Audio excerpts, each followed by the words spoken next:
Good morning and good day, bigots. I hope you love the intro.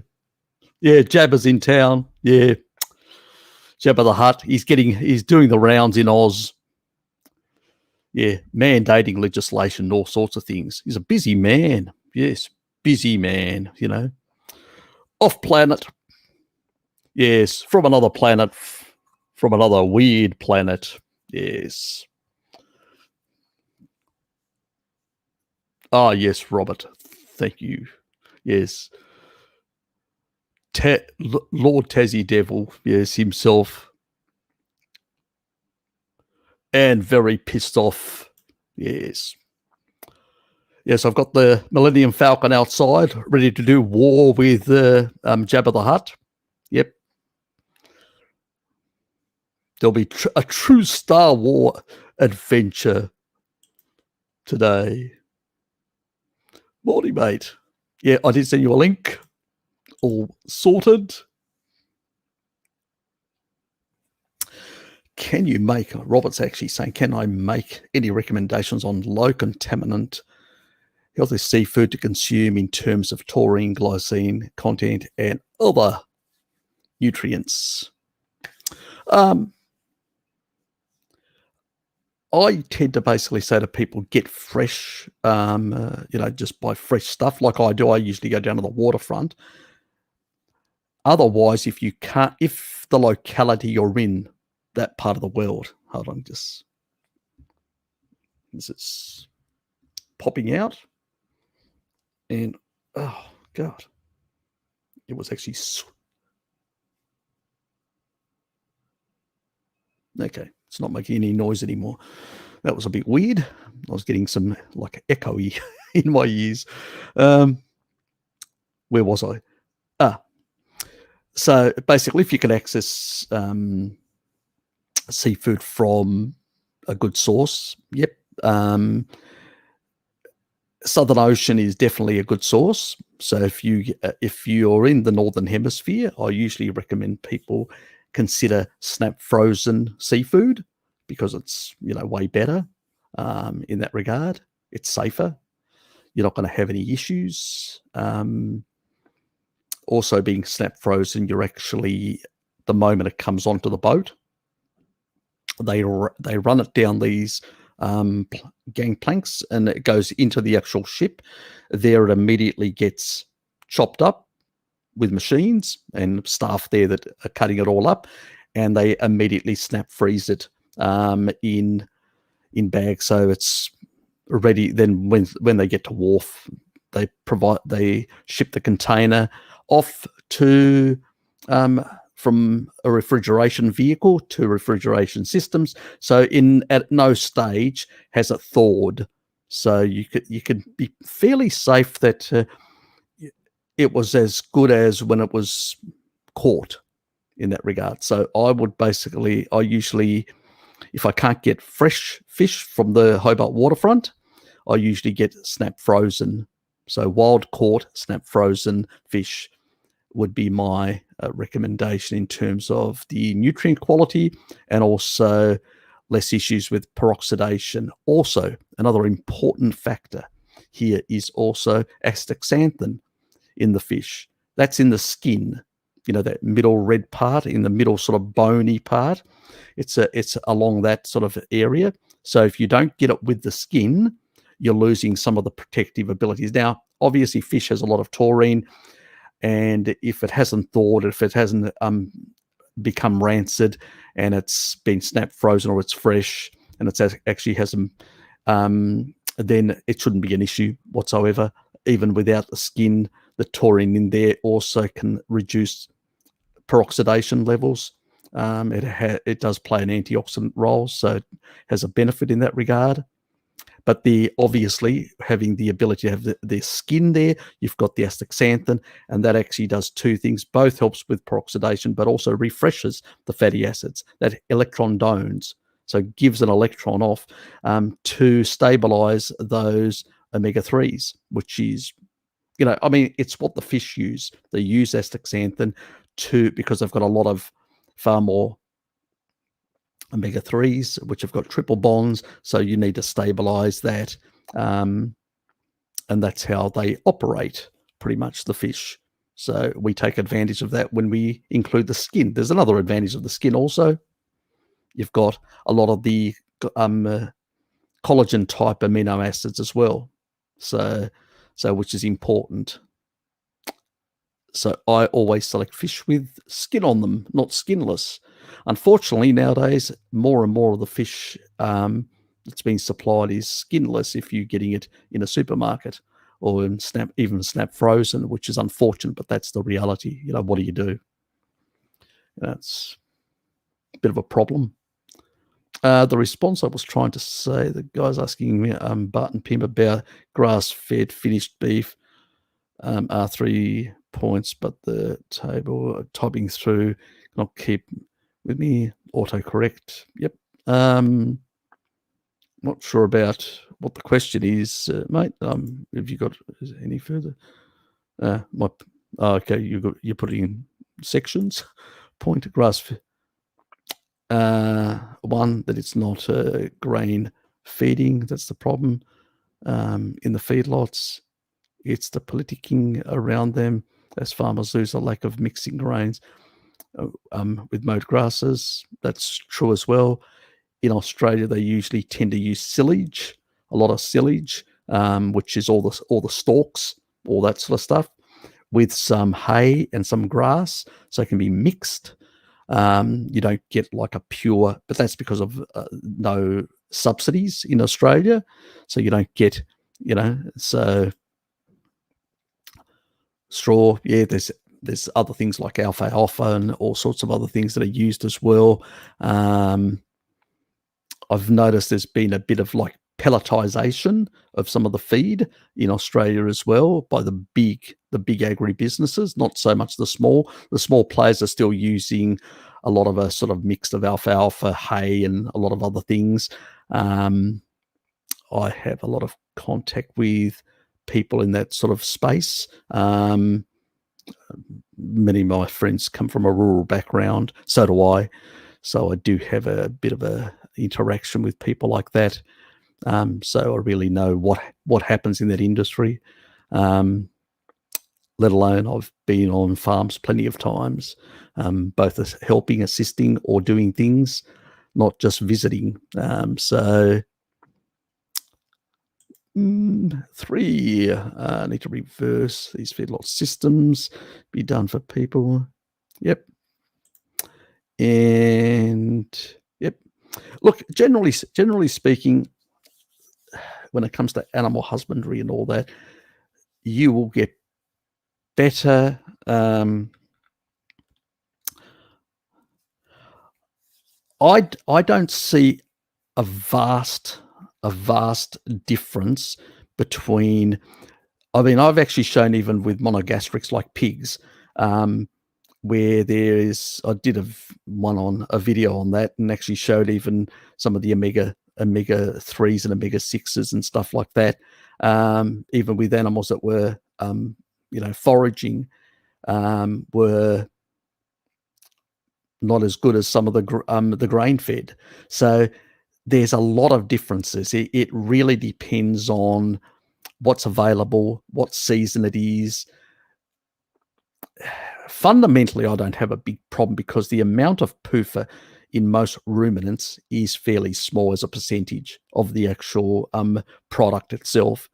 So it's not a big deal breaker for me personally. I think people over exaggerate some of these factors, and it comes from the paleo community primarily, where they've had this sort of hostility towards pork and stuff like that, even though we know that monkeys, that chimps hunt little piglets, and early hominins did as well. So, and we've seen the remains in archaeological sites. So to say that this hasn't been part of our diet is just ridiculous. And pigs will eat anything, So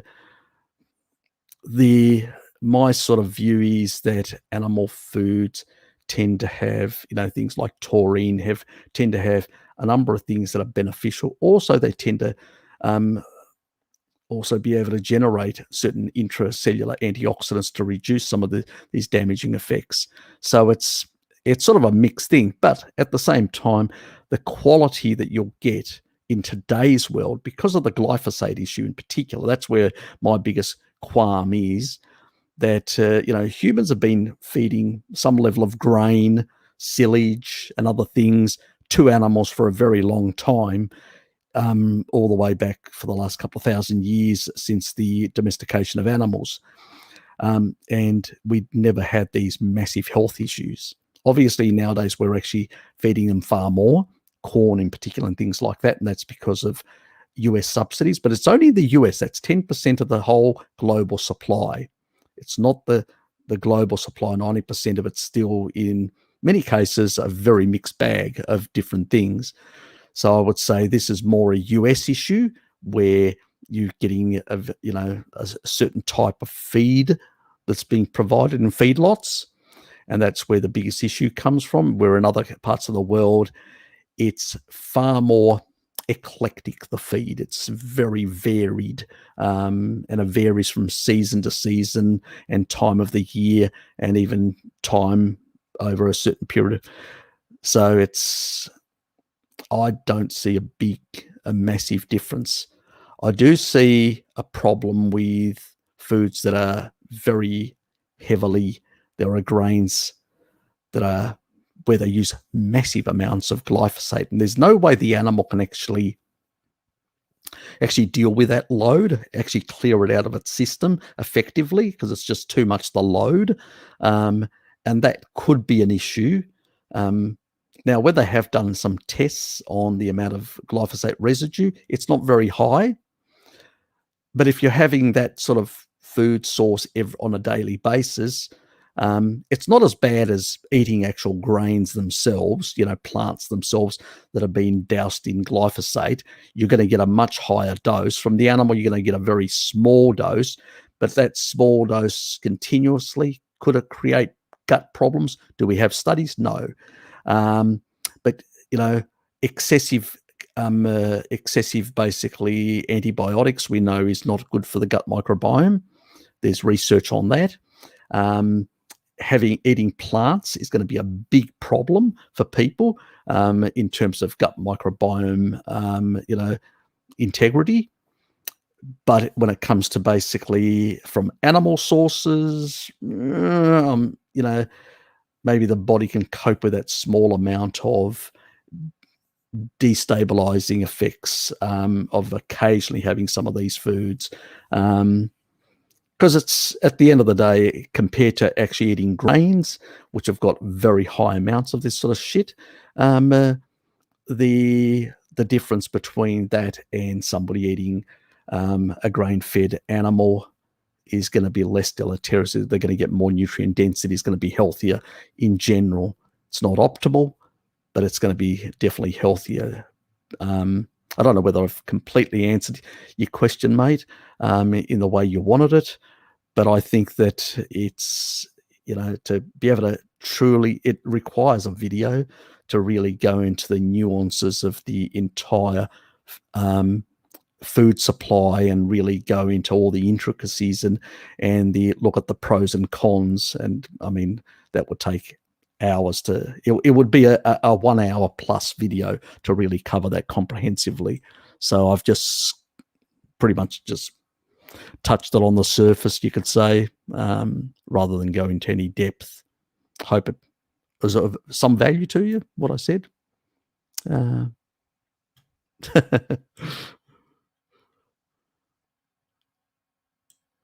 There's always things to clarify. There's always things to discuss in that regard. Good to see you here, Richard, as well. And thanks for the questions, Wes. Gary, good to see you here, mate. Oh, Pim's here as well. G'day, Pim. Why not? Thank you for popping in and saying hello. Did you like my jabber? He was great, wasn't he? I didn't have enough time to make a real, I just found the best jabber that I could, because the other ones I actually tried to put the text over, and you couldn't actually read the text. And so I went to myself, I need to find another jabber. So I was searching frantically. That's why I was just 1 minute late, trying to find the best jabber that I could to show the text. G'day, Shell. I'm still working on that other stuff that we've discussed. So I hope she's moving on the dietary side in that regard. And I've sent out emails trying to get information to be sent back to me. So I'm trying to put something together as well. But I've also been busy with some on the family front and a few other things. So that's another reason why I've sort of haven't been making anything in between. I've got a few videos but I haven't even actually processed them yet. I haven't actually dealt with them. They're just recorded, but they haven't been cut and sorted out. Even the ones that I captured, the one that they got rid of, that they or removed, I was able to capture that, and I still need to cut off the edges, the endings, and the beginning, because there's a sort of delay part, and actually put that on Odyssey, because I won't be able to put it on here without getting another community ban. Unfortunately, Jabber lifestyle rules. Robert, yes. G'day, Tracy. Good to see you here. Always a pleasure. I'm looking at doing next week an actual Monday morning. So I'm going to ask for the day off to flex off. I've got plenty of flex. So from work, and actually do an early morning. I'll have to get up very early and do a very early Zoom session. But I will allow people to get on the Zoom. So that will be that will cover people who may be at work. I don't know whether that'll be useful in Australia, but it will at least grab people from the US and the UK. So, because the other one usually tends to be Australian centric and New Zealand centric, the one that I do in the evenings. It's way too early sometimes for people in the UK or parts of Europe, and it's way too North America's pretty much asleep for most of the parts. So, and I haven't really done a Zoom session to cover them. So I'm going to look at doing something along those lines. It's really hard to do it because Saturdays I basically, early in the mornings, I actually go down to Salamanca, walk around, do all that sort of stuff, and it's just not practical. But on a Monday, I'm going to try it, see how it goes, which is a Sunday night for people stateside, and see how that all plays out.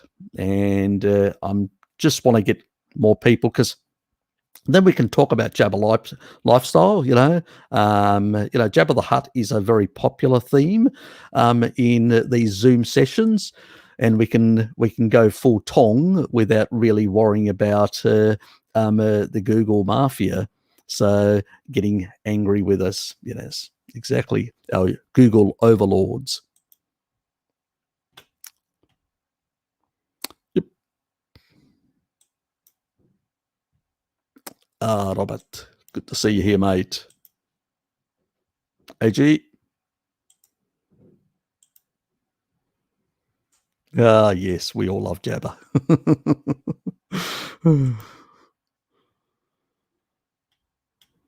Oh, pretty much.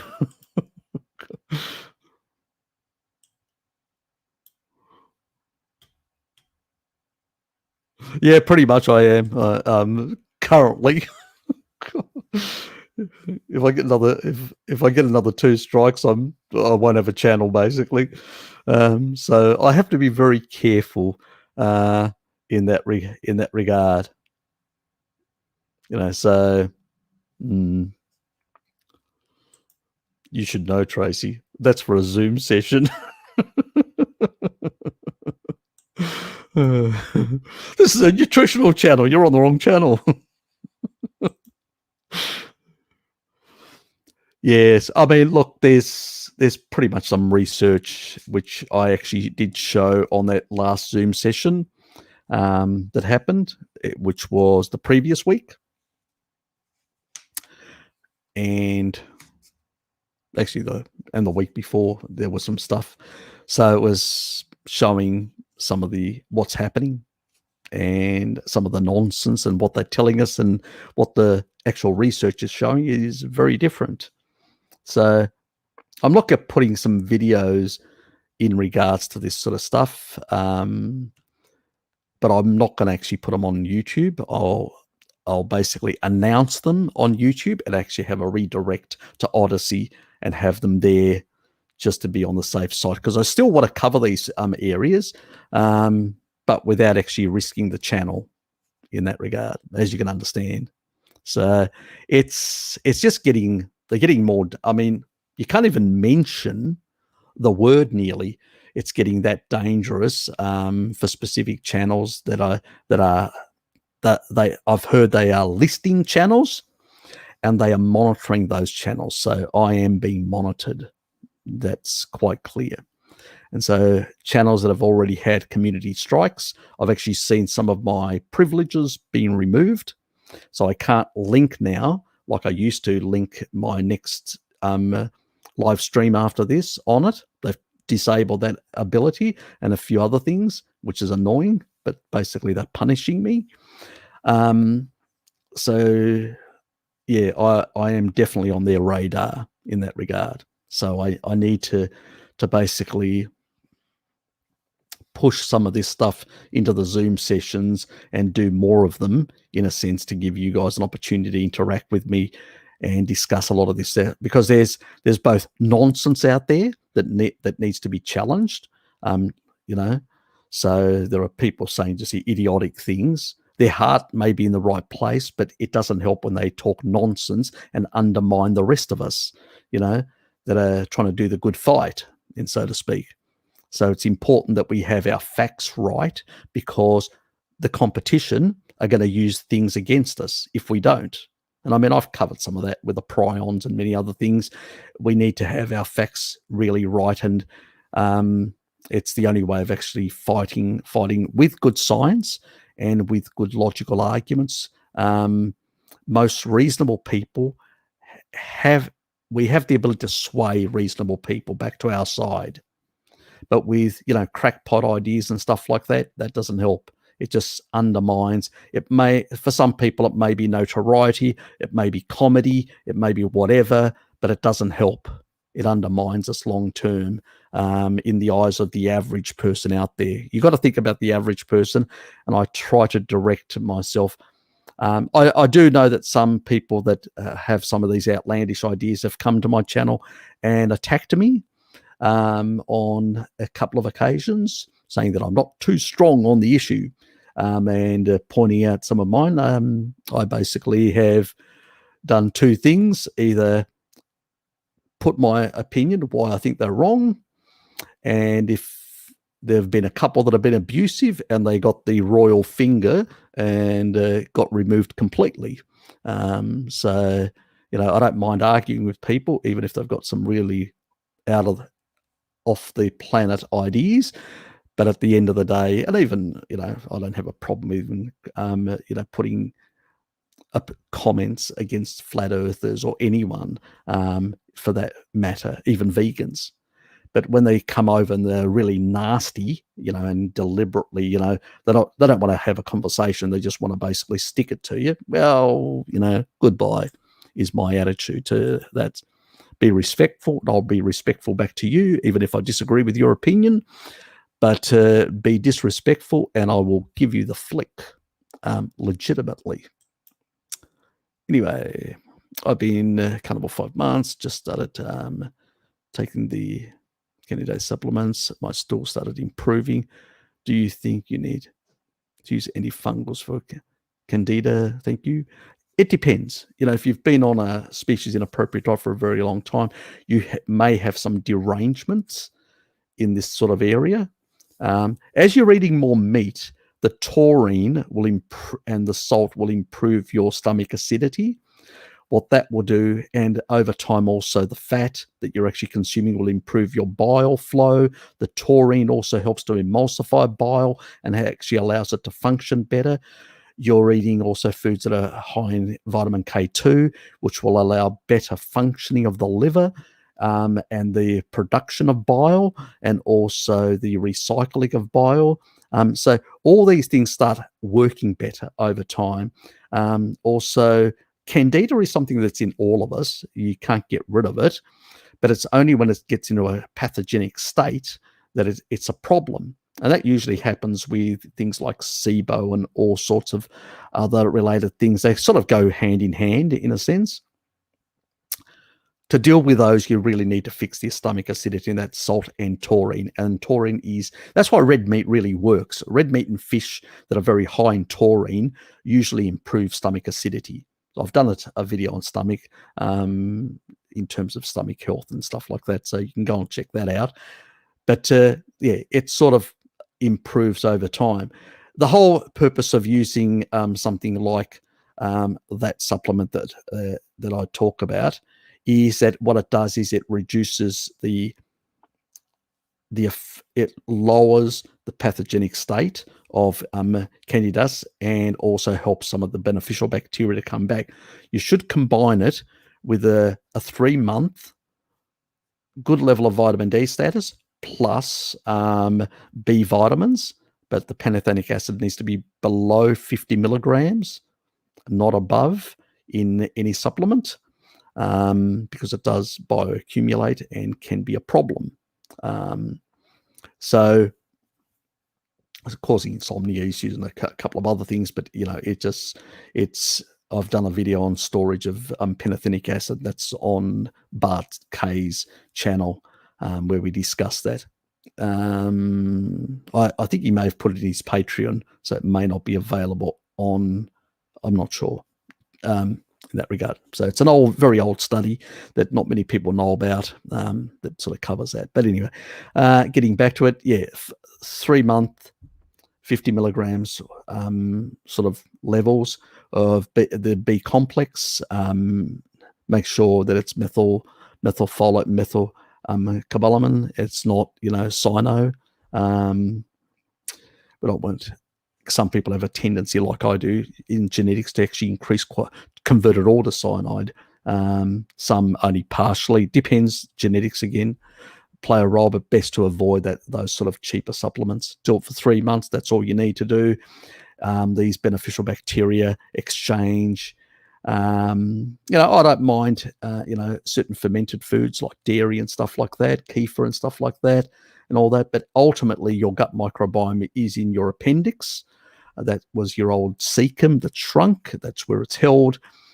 And yeah, there are 2 types of bacteria that really are important to suppress pathogenics. That's Reuteri, and there is the stuff that I've talked in, I've done a whole lot of videos on the Reuteri one. Go and check those.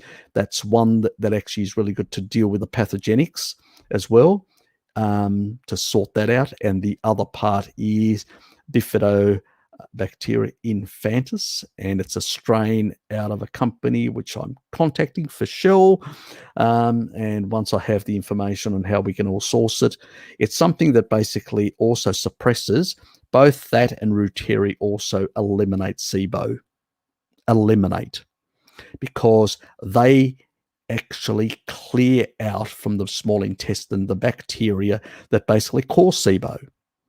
So they are acid loving, so they can actually function in a good acidic environment, which is when you've got a good stomach acidity, and they can basically flow from the esophagus right through and cleanse out that sort of stuff, which is really important.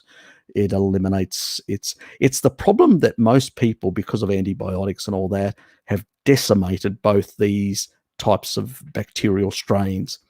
I mean, it's considered like there's 90% reduction in the Western population, and probably a strong, when you look at tribal populations, nearly 100%, and you never see gut issues whatsoever or SIBO in that regard. So these 2 are very much important bacterial strains that need to be repopulated in our body. They do work. I'm doing some of the research to try and work out, because they work synergistically. So if you take them as a supplement, they have these vials in the San Francisco company, but if you take them as yes, you can, but you don't get very good repopulation. there is a synergy. And I'm actually looking at the research currently. So there'll be an initial video saying you can get these from here, you can use these to eliminate the initial problem. But ultimately, if we want to repopulate our system with those beneficials that actually control the other ones, the pathogenics, create a more balanced and better homeostasis within the gut microbiome, we need to basically understand the synergies. And I'm actually doing some of the research at the moment to understand all the other strains that synergistically work and exchange and are important in terms of basically allowing one to support the other. So it's a complicated stuff, and there's no science out there at the moment. So what I'm doing is I'm inferring things. So I'm looking at certain research and seeing that certain strains seem to cooperate with certain strains and certain others, and I'm inferring from all that and working out the best synergies in my head. So hopefully that works, and some of us can actually start trialing some of these protocols eventually, gut microbiome restoration protocols. And so once I've worked it in my head a bit better, we'll be able to have some more effective methods of sorting out people when it comes to this sort of stuff. So stay tuned. There's more to come down the track. And if you know of any research, always email me. Now, on the email front, there's a lot of emails I did notice, but I haven't answered them. I did answer a few, but then I looked at it and I go, oh, shit. It's just, there's been a bit of a plethora because I've been away and people have just been emailing me. So I looked at the inbox and I went, oh. So, next week. I'm behind quite a bit. Sorry.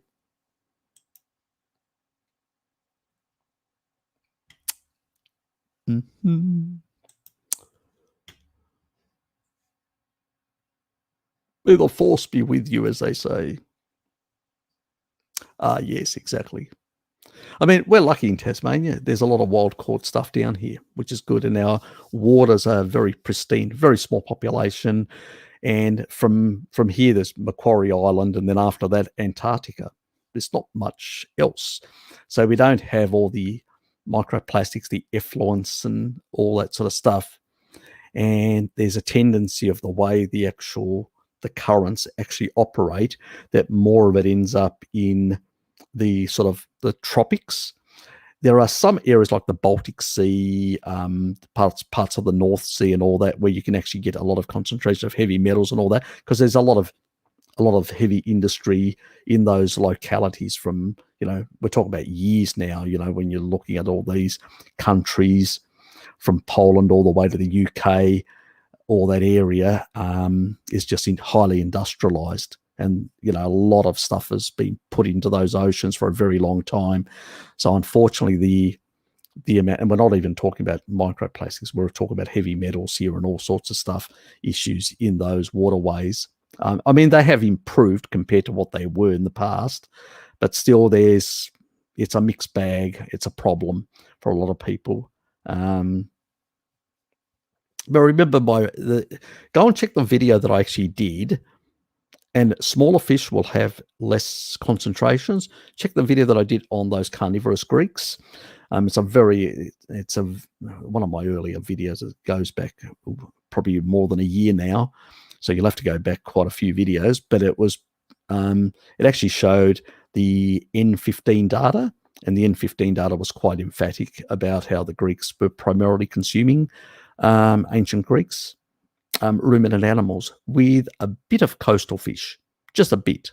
I mean, even Mary Ruddock saw the same stuff when she went to Ikaria on the island. There was a bit of coastal fish, yep, but the majority of the food was coming from pastoral foods. Goats, primarily goats and sheep, but goats primarily, which what these people are consuming, their milk products and their flesh. So these are rocky islands. Goats are very suited for them. Some islands can actually have more sheep, but primarily most of the islands have more goats than sheep. And most of the mountainous areas of Greece definitely have more goats than sheep.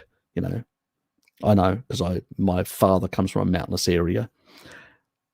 So, I mean, it's you don't need as much, but it's good to get some, especially this is the only reason for today's world where we need probably a bit more DHA, is because we're in a very high EMF environment, and the blue light tends to basically reduce DHA, and that's the problem. So there's too much blue light spectrum in our environment, and so we tend to have higher requirements. Should have said hello to Helen as well. Hello, Helen. Well, that's YouTube for you, Helen. That's YouTube for you. Yes, don't expect a notification. That would be too easy. And I'll put that on when I actually bring him on. G'day, Loki. Hello, Harry. It's been a while. Yes, it has. I heard Mummy is doing much better now. Yes, it is. I was actually surprised. She shared me those results yesterday, and we were talking about it. And I was like, "Look, find a new doctor and just drop the medicine for a while, because that was abysmally low TSH." And yeah, we'll see what comes of it now. But I think she's doing much better, and other things like her hair and her energy levels, like. My dad was impressed because her hair is all silky and smooth and shiny. It used to be like this. That's a good sign. Not be like this, yes. Yeah, that is a really good sign that her hair quality is improving. That means, her thyroid is much better, her function. I can't get mine to bloody slow down growing. I'm constantly basically going to getting my hair cuts. But anyway, that's my problem. I think that most people would appreciate that, having that problem, having to spend more at the barber, than basically not. So it's the reverse, especially with my genetics, considering that I'm prone to hair loss and hair thinning and stuff like that. But yeah, I was heading that way. I like my cousin Harry. He's got the same name as me. He just spells it differently, Hari. Huddy, and I comically basically sound it like that just to annoy him. Well, what are cousins for? But yeah, it's great news, really good news to hear that your mum's doing really well. Mm-hmm. Maybe that will be a motivating factor for your dad to basically motivate himself to move down that sort of approach. Yes, because it's funny because he is more into the idea of carnivore than my mom is. So, I mean, it should be easier for him to go. And the main issue I want to solve with him is his visceral fat. And yeah, he used to be much, much fitter, but over time, and because of things like beer and sugary stuff, he developed visceral fat. And that would go away so easily if he did a more carnivorous approach. I think it's part of Wes's sort of ooga booga. It's part of the actual the Jabba the Hutt theme that we're running today. How's your illustrious leader in Brazil? Are they enforcing a Jabba the Hutt lifestyle? Well, to be honest, I'm kind of confused because here's the thing. I've been hearing that Bolsonaro supposedly was going to cancel the Brazilian Carnaval or Carnival parties.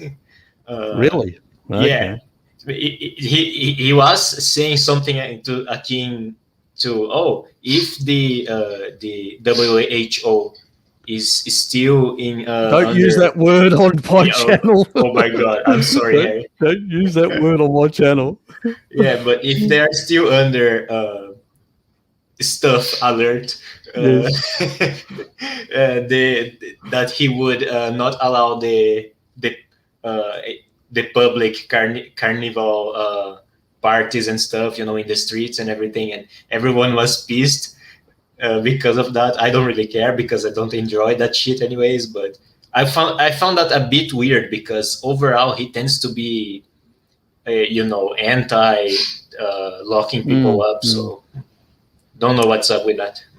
Oh, well, I'm surprised I haven't recommended, a nappy carnival, wearing nappies, a nappy carnival. Oh god. New style, mate. You've got to get with a new style. This is the Jabba the Hutt lifestyle, and you have to get with it. What is wrong with you, mate?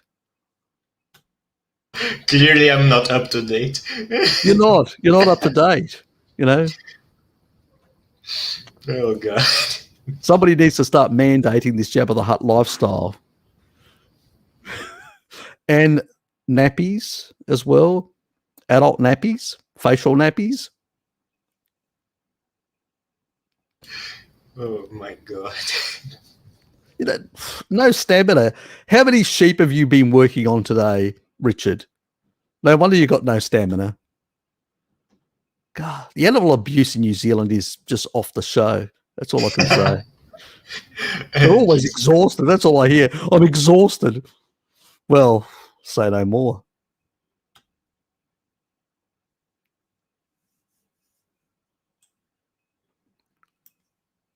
Yes, the auto correction can be a nightmare, Wes. Cecile, nice to see you here.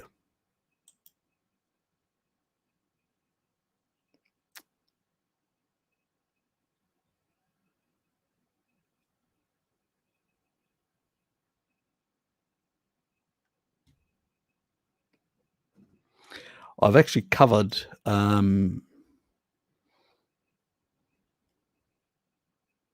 that the one that, hold on.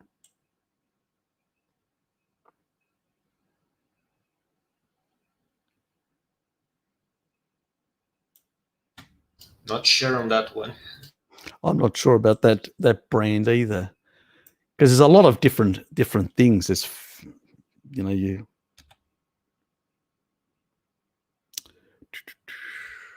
What's it called again?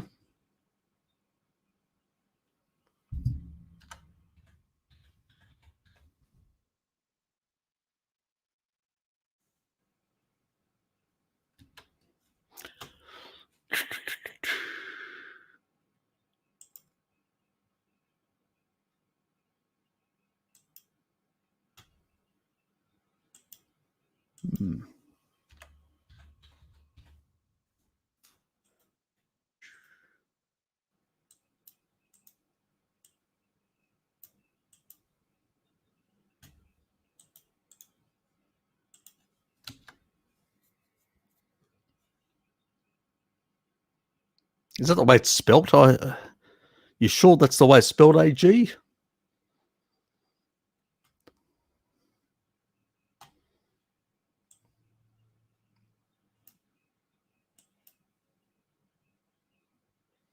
All I'm getting is a solution for avocado seeds and other things. So for biophase, or is it spelled differently?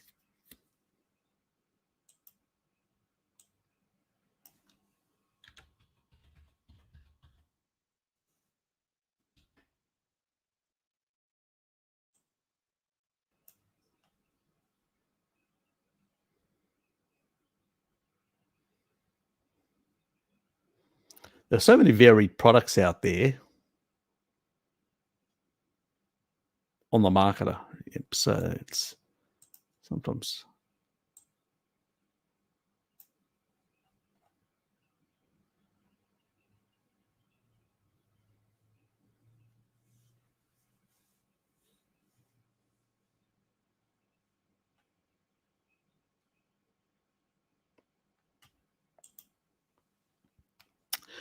Yeah, that's serotopiopeptidase.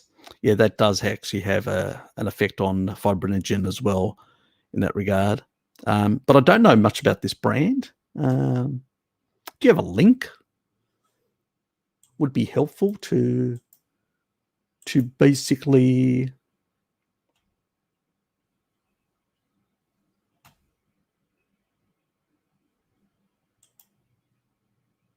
I would appreciate a link.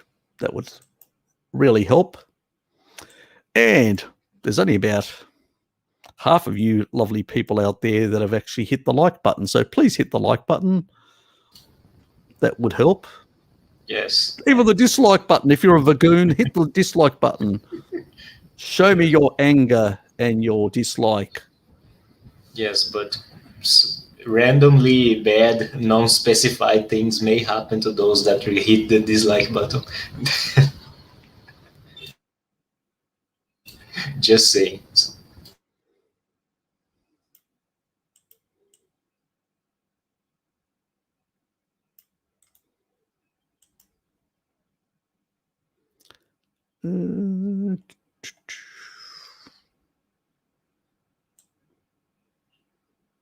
Yep. Gee, just if you've got a link for that, it would be interesting. But it looks okay. Looks like a fairly good. I'm always concerned about some of the other stuff that's in there, some of the fillers and stuff like that.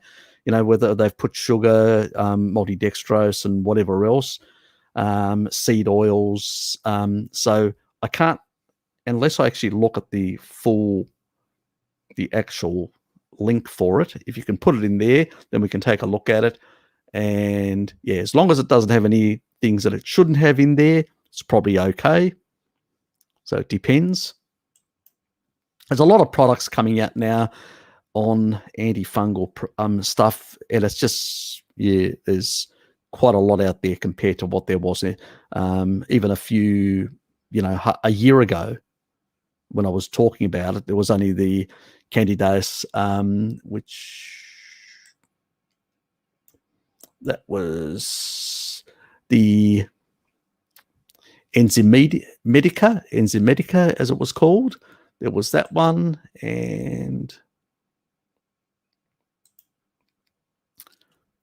the other one.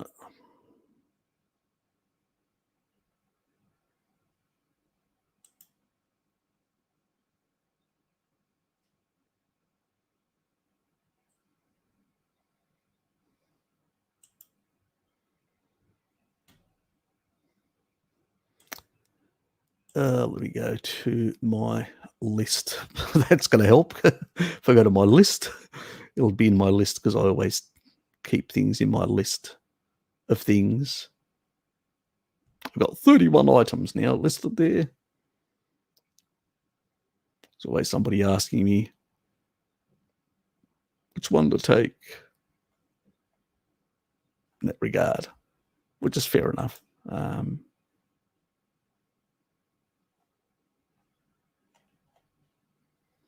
Yeah.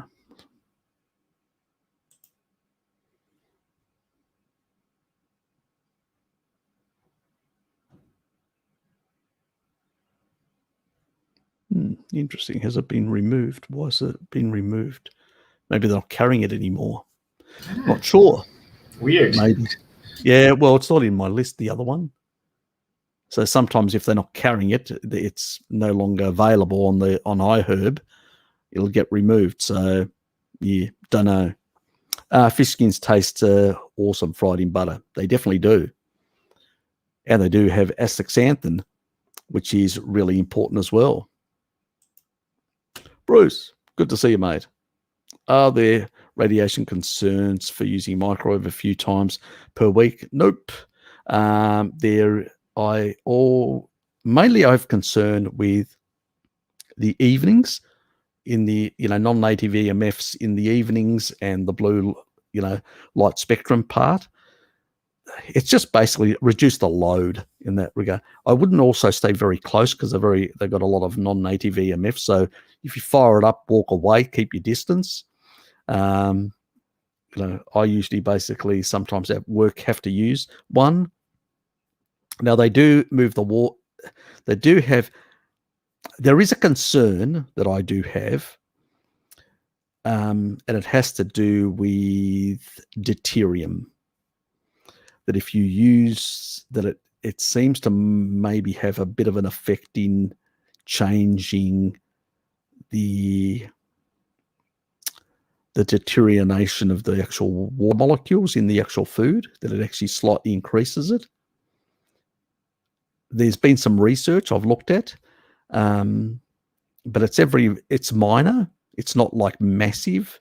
But if you're only doing it occasionally, probably not an issue. If you're doing it every day, could it become an issue depending on what you're eating as well?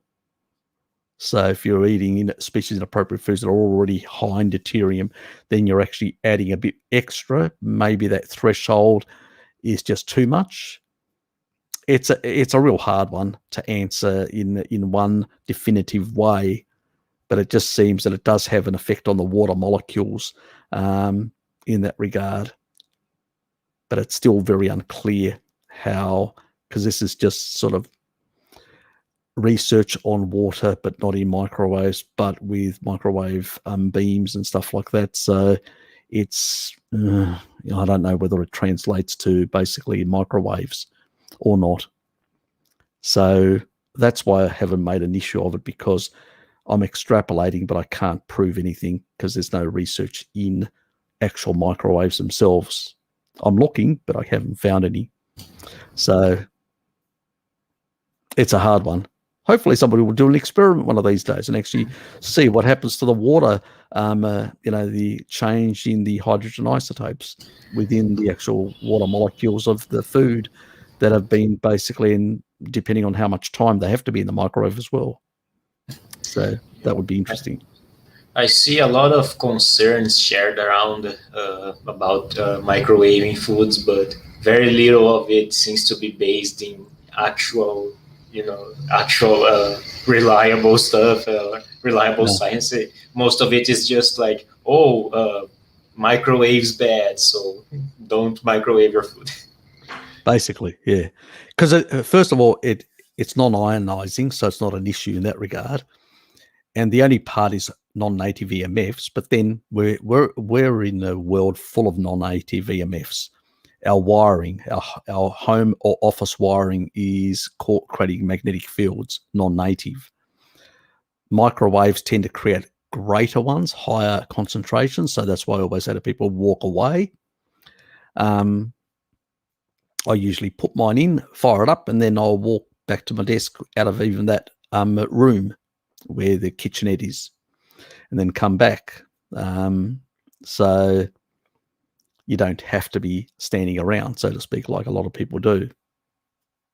As if a few seconds lost in getting your food out in time is going to make a difference. It's just ridiculous. But anyway, that's how modern people are these days. But generally speaking, yeah, it's the science is questionable on all sides. Most of it's industry based, which is never going to criticize the industry, and some of it that is non-industry based really hasn't really found anything significant.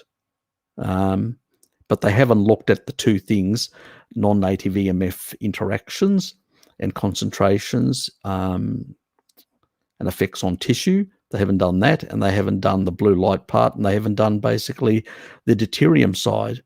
There's a research that looks at the effects of photonic energy on deuterium, on water molecules and the change of it in terms of, and it's mixed in that regard in a number of ways, and it's sometimes hard to make those clear determinations. So it's, yes, the jury's still out, so to speak. There's a question mark over all this sort of stuff. The jury's out. If you've got concerns, stick to traditional methods. So we've got a little oven thing, and I occasionally, for foods, I occasionally use the oven, but it's not always available, which is the problem. So yeah, other people are doing other things or whatever. Got stuff in there for half an hour or whatever, so it's just impossible to use it. So it's just, oh bugger it, nice to come to the microwave option. I need to start thinking about which foods I'll be taking to the office, because I'll be going back by December, so that's something to think about now. At home, I use for if I've got like leftovers and stuff like that, I've got a little mini oven. And so if I've got leftovers, I want to warm them up. So when I'm working from home, I'll basically just put them in, or on the weekends, put them in the little microwave, in the little oven, and warm them up. A couple of minutes, they warm up, take them out, eat them. Where I've got a microwave, I just haven't used it. And so if anybody wants a microwave, so out of any of my relatives or friends that are actually watching and you want a microwave, I can give you a microwave.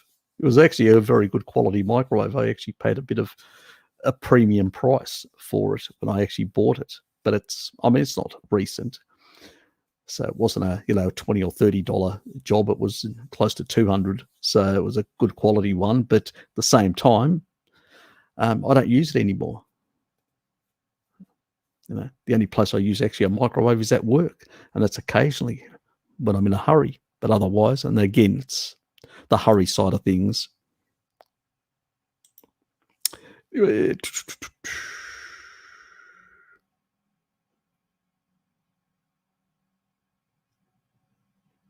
I think I covered all that earlier.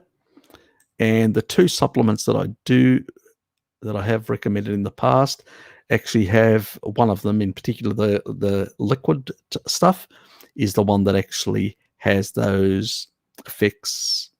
I'll leave a link anyway for people that actually want to get that one anyway after this video. So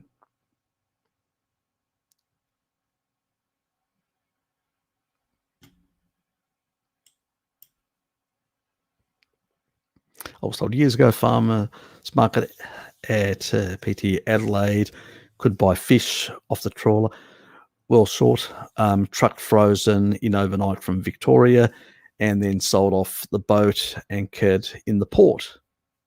That's pretty good. Yep. I mean, we're a bit similar, and that's PT means Port of Adelaide, which is,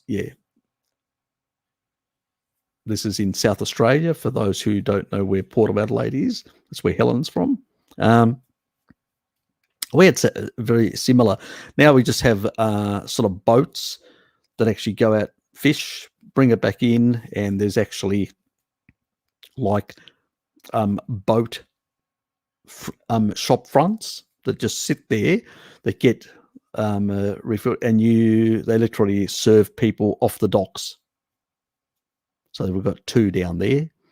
One of them hasn't been seen for the last 2 months, and I don't know whether they've gone out of business due to COVID, which is quite annoying, because it was good to have both, because you could actually get better deals and stuff like that, a bit of competition. But unfortunately, that's not, we don't know actually. We think. So Hello Kitty sort of said to me, she heard her manager say that they may have gone out of business due to COVID, but I don't know. Potentially. Yes, as I said, Jabba the Hutt's been on the march through the economy as well. You said K2 is poorly, but yep, it is. It is. And some people actually can't convert it at all. Now, if you're from Northeast Asian, like Japanese, Korean, that sort of part of the world, you tend to have better conversion because people have been consuming things like natto, fermented soy of different products, and so have better conversion, have acquired better conversion over the last couple of thousand years. But the rest of us don't have very good conversion of menaquinone 7. Now, menaquinone 7 does exist in sort of dairy products as well. So it's not only natto, but it's in much smaller amounts. The other menaquinones are much more concentrated and can be easily converted to menaquinone 4. And menaquinone 4 is the animal form that the body uses fundamentally. So all menaquinones are converted to menaquinone 4 in the liver primarily. And even K1 from plants also gets converted not only in the liver, but also by gut bacteria into menaquinone 4, because menaquinone 4 is the animal form that all tissue uses. That's why the moment you convert it, it actually vanishes out of the bloodstream. It doesn't remain resident. Things are not supposed to stay in the bloodstream. You're not supposed to have retinol. If you've got retinol in the bloodstream, high retinol, it tells me that basically you've got, and I suspect you'll have basically very poor storage, retinol storage in the liver, because you've got problems and you'll have elevated liver enzymes. If you're not storing vitamin D, again, you've got a problem. You're not supposed to have these things. You're not supposed to have minerals stored, in the blood. You're supposed to have them either stored in tissues, whether it's in bone or soft tissue, or pretty much excreted through the bile or the urine or whatever else. That's how it's supposed to work, So that's how the healthy body works. And so menaquinone 7 stays resident far too long in the bloodstream, and I think it has the potential of becoming a pro-oxidant, but we haven't done the research. And I usually find that free ion does the same thing. When you're not, basically you've got dysfunctions that are not, the homeostasis actually of ion, the way ion is actually also the ion proteins. Taurine plays a fundamental role. It's actually a recent research that I found out of Germany that actually covers this exact point. Just haven't done the video yet. So it's a new study that's just come out and actually covers this point on how taurine plays an important role. This is why it probably explains part of the thing that we notice, that when people go on a species-appropriate diet, their hemochromatosis issues go away. I think it's the taurine that's probably regulating, because it does regulate a lot of the minerals that are involved in the electrolytes, the key electrolytes between the intra and extracellular fluids. It has an osmotic effect in the regulation of all these. And so it doesn't surprise me that it would have an effect, such a positive effect on iron, and in terms of ion proteins, the carriers of ion, so you don't get into trouble. Menaquinone 7, if you don't have the enzymes to convert it, like the Japanese do, rapidly, it stays resident for far too long in Westerners and other people around the world that don't have those good genes. So is that a good thing? I don't think so. But do I have any research? No. But the animal form is MK4. So even the Japanese will convert the natto-based MK7 to MK4 in their bodies. They just have a more efficient way of doing it, genetically, because they've been exposed to these foods for longer. But is it the best type of supplement to get? No. Especially if you've got a European ancestry. Definitely the word African, European, and Central Asian ancestry, the answer would be no. Stick to MK4, or basically products that have it, which are eggs and liver, organ meats and eggs, and certain crustaceans as well. Harry, not to get in the way of everyone else's questions, but you mentioned retinol earlier, retinol storage, and I think you might remember that in the past streams I was mentioning how much liver I was eating and my concerns over vitamin A. I ended up stopping my liver consumption. At first I got it down to like an ounce a week or something like that, but I was just noticing that I was really off-put by liver. I was really like, I don't want to eat this anymore, and then I stopped completely. And I also got scared because I had a couple times, in between, like it happened once and then like 2 weeks later happened again. I had cracks on the edges of my lips, And I read that could be a symptom of vitamin A toxicity. It could be unrelated, Yep. but Yep. made me paranoid, worried. So I stopped completely, and everything is resolved now. But I'm not sure what is up with that, because my liver enzymes, all the tests I've made over the past years, they were always fine. I never consumed alcohol or, used any sort of like substances like that. And I'm not really sure what was going on. Well, it can be another factor as well. Mhm.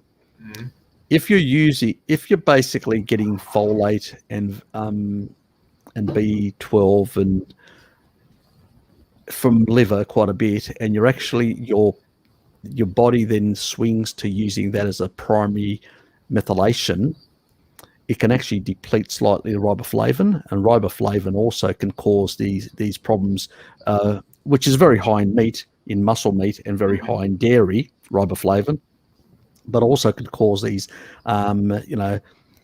cracking of the lips and all that as Okay. well. So that can actually have that effect. So a deficiency in riboflavin, and that's, remember what I said earlier, that how things work synergistically. Mhm. So, and what do I recommend? I mean, I take 10,000 IUs of vitamin D, but I recommend 5,000. And because I can't be certain about people's MK4 or retinol status, how much are they getting? So, because a lot of it's used as cofactors, and when the body will actually take one, it will draw on the other one, in that regard. So it's not that they're competing, but it's the body's just drawing on those extra resources as a consequence, and that can have some imbalances that can actually cause. But also, there's a lot of other, some viral exposures and stuff like that can actually have an effect on the liver as well. It can be complicated without testing. You can't really say in that regard. Sure. The liver has a lot of capacity to store a lot of, if it's healthy, the liver's really healthy, has a lot of capacity to store a lot of retinol. But due to genetics, there are variations between people. And your body pretty much was telling you, I don't want any more liver. I've had enough. Yes. You know? Yeah. A lot of people just don't listen to their body and they continue. And so you at the time had deficiencies and you were dealing with those deficiencies. Now you don't. Most people, I mean, I get most of my choline and folate and things like that primarily from eggs. And Yes. occasionally I have liver, but not all the time. And it's like a treat for me. I make those liver strips and bake them and have them as a liver strip treat, like a jerky, which also diminishes a lot of the actual nutrients. But I'm having it as a something different than basically as a nutrient, because we, on a species appropriate diet, you get a lot of good levels of nutrients. Yes. Okay. I've only got a week until I need to suggest any thoughts. It would be amazing. Okay. I'll send you you got a week. Okay. I'll look at it on Monday and I'll send you an email. So I'll check out your email, AG, and I will send you an email. I'm not going to just give you blurt something out now. Let me think about it. So I'll think about it on Monday, and then Monday evening, my time, I'll send you an email suggesting something that I think would be helpful for this community and for the world generally. So, because we need people that are in academia to basically pursue and look into certain aspects that the rest of us don't have the means or the capacity to. And sometimes there are questions that can actually open up. No, I'll get something to you on Monday.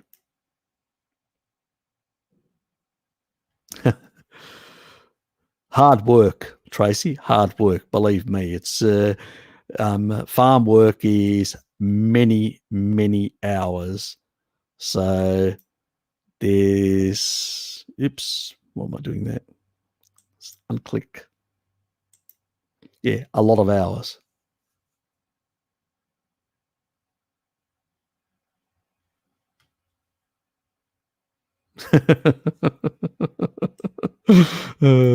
Hey, I got a theory where we evolved from attack helicopters. Yeah. and, and I identify as attack helicopter. do, do you think New Zealanders evolved from sheep? Oops. Richard's gone. You can say anything. Oops. Is cast iron in the pre-seasoned with definitely not vegetable oil.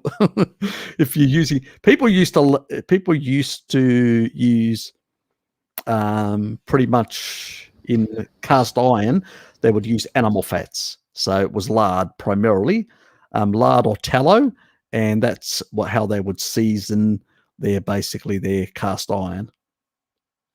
I've heard as long as you cook with animal fats, yep, while using it, the original oil layers won't leach into the food.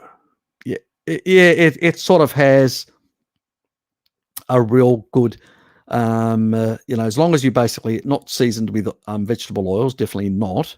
I wouldn't use that at all. They will, because it'll burn. It will really burn, and it will create all these little black spots and all that. Not a good idea.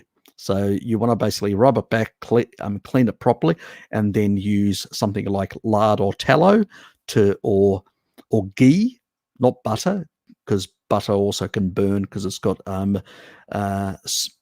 sugars and protein. Yeah, milk solids pretty much. So you want to basically go to ghee. You can use ghee as well. Probably the only oil that's actually got very high, but I still wouldn't use any oil, would be avocado oil, and that's about it. It's got a very high smoke point, but and a much lower peroxide, because it's pretty much nearly massively. It's got very, even compared to olive oil and many other oils, very lower PUFA and very high monounsaturated fats, but still. I'd stick to animal foods pretty much. To basically, you can rub animal foods, lard, into the actual cast iron in that regard. So yeah, I use my place. Basically, I use stainless steel, glass, and ceramics. So, so pretty much that's what I use, and it's not ceramic coating or anything like that. None of that shit. I'm talking about proper like pots, traditionally made from the soil with no, you can actually, they're expensive. They've got no heavy metals. They've got no crap and all that. They're done in the traditional way, so you can actually make that sort of stuff. So if you, like our ancestors made pots from, from the soil, so you can actually have that sort of stuff, clay type, so you can actually use that type. I've only got one of those, one single that I use for some type of cookings. The glass one I tend to use for my roast or the slow cooker, one of the two, and that's glass lined anyway. And most of the other stuff like frying and stuff like that, or heating stuff or whatever, or little bone broths and all that, is all in stainless steel. So unless I'm doing the bone broth, like making the bone broth in a slow cooker, but once it's made and it's put in a container and in my fridge, then when I warm it up again, I usually just use stainless steel to warm it up in a pot, stainless steel pot, warm it up, put it in basically a mug and drink it. So type thing. Or sometimes I'll make a soup with eggs and then combine it, and then it becomes like a thick sort of eggy type thing. So that's nice as well. So it depends. I don't understand how two people with PhDs in nutrition can have such opposing views. on so many nutritional topics. It's basically cognitive bias. It's basically when people are not actually have lost their sensitivity to the scientific method. I put it down to this to make it quite clear. I've actually explained this before. There are two main streams that emerged, especially in the late 19th century and the early 20th century. There was the traditional sort of empiricists, and we're not talking about the flat earth idiots. If I don't see it, I don't believe it. Not that sort of nonsense. We're talking about people that believe that you need to do experiments, observe things and experiment, and observe things with telescopes or whatever else. If you're a you don't look at, let's say, the moon or at a distant galaxy and then adjust the data that you've collected. You would consider that fabrication. The moment you adjust anything, now interpreting what you've actually collected is one thing, but fabricating by altering parameters or altering stuff is fabrication. And it would, in any other field other than nutrition, it would be considered criminal. You would be kicked out of if you're a physicist and you altered your observed data, you would be considered not only a crackpot but an absolute criminal in the field. Somebody who's abusing their rights. You've observed something, report on it. You can make certain conclusions, which others may agree or disagree with you in the academia of physics. But at the end of the day, what you observed is what you show. You don't basically create something that was never observed. That's fabrication. It happens all the time in nutrition. Unfortunately, nutrition is the most ill-disciplined of the sciences, next to some of the other crackpots in the climatology field, but it's one of the worst in that regard in terms of ill-discipline, fabrication, and adjustment of data. You can't adjust data that you've collected. You can interpret the data, that's one thing, but adjusting it is not interpreting, it's fabricating, it's altering those values. Even the minor alteration of a value will give you a different result. And these people are fabricating. It's simple as that. It's a lack of discipline. But it has come about for two reasons. There are two streams. One is the empirical approach, and the other one is the rationalist approach. Rationalists believe that through modeling, through mathematics, they can basically tell us what really the universe is like or what really nature is like. I call them basically the high priests of fabrication. It's not rationalism. Rationalism has actually descended into the high priests of fabrication. Their original motives may have been pure in the sense that they believe that, we don't know enough, we have observed so much, then we're using mathematics to extrapolate the rest. And extrapolation is not a bad thing because it may give you new insights. It may give you ways of actually looking into new areas to understand them in a bit of a deeper way. But that doesn't mean you actually have proven anything. And at least the early people that actually use these methods were saying we're extrapolating, but we haven't proven anything. It's still a hypothesis. They never claimed anything in the physics area. The problem is in more recent times, it has evolved from being just a hypothesis that's being extrapolated through mathematical modeling and stuff like that into basically, this is it. This is what reality is, where we are basically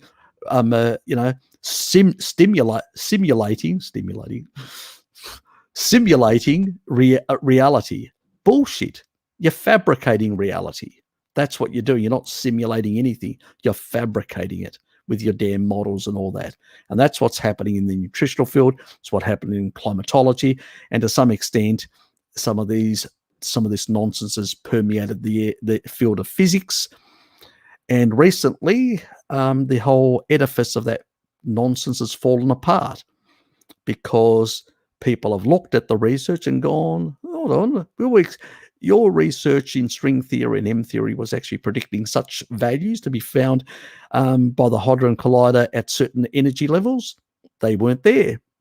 You're wrong. Now they're trying to pick it all up, but they are basically, I just say, they are wrong. Throw it away. It's garbage. You went down the wrong rabbit hole. Simple as that. I mean, there's another theory called the Mond Theory, which is developed by an Israeli academic, variable gravity and stuff like that, and the effects.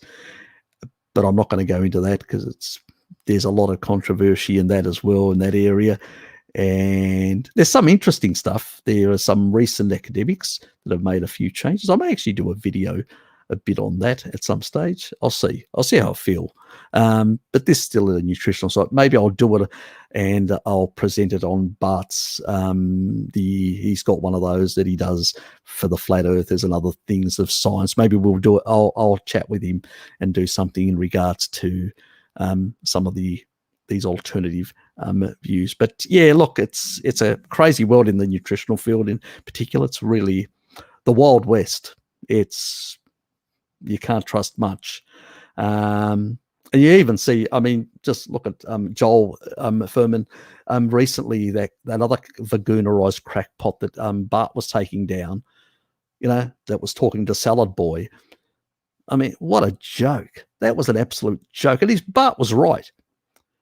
He literally had pinned him on a specific question, and he should have nailed his balls to the wall. Simple as that. Not giving him not talk about any other thing. You got to study, you front up. We only need one study. In science, you only need one single one to basically show that. It's like when people say, oh, this will cause you that, and then I can show you one study that actually shows the opposite. That means invalidates that whole hypothesis. The moment there is something different that can be found, that hypothesis is nullified, either completely or partially, depending on, because there can be basically confounding factors in everything that even nullify something. But it means that basically it's on questionable grounds at that moment. Yep. And people need to pull back from basically being more assertive about it and find out whether it's partially right or completely wrong, which could be both, could be the case of either case. Indeed. But unfortunately, go ahead. I was going to say, because often at times we get some vegetards appearing on Bart's Discords, and they're like, oh, but the mainstream says this and this and that, and we usually go to them, but okay, but like there are case reports of things that go exactly against what that would predict. So that already shows you that it doesn't work like that. It's already on shaky ground. So why the hell are you mentioning that if I can show you multiple examples exactly of it not working like that? Precisely. The moment somebody actually claims that a mechanism is the mechanism and it's truthful and all that, and you can actually show the complete opposite or something different, immediately there's a question mark over that. And if that person doesn't see the question mark, they're a crackpot in my book.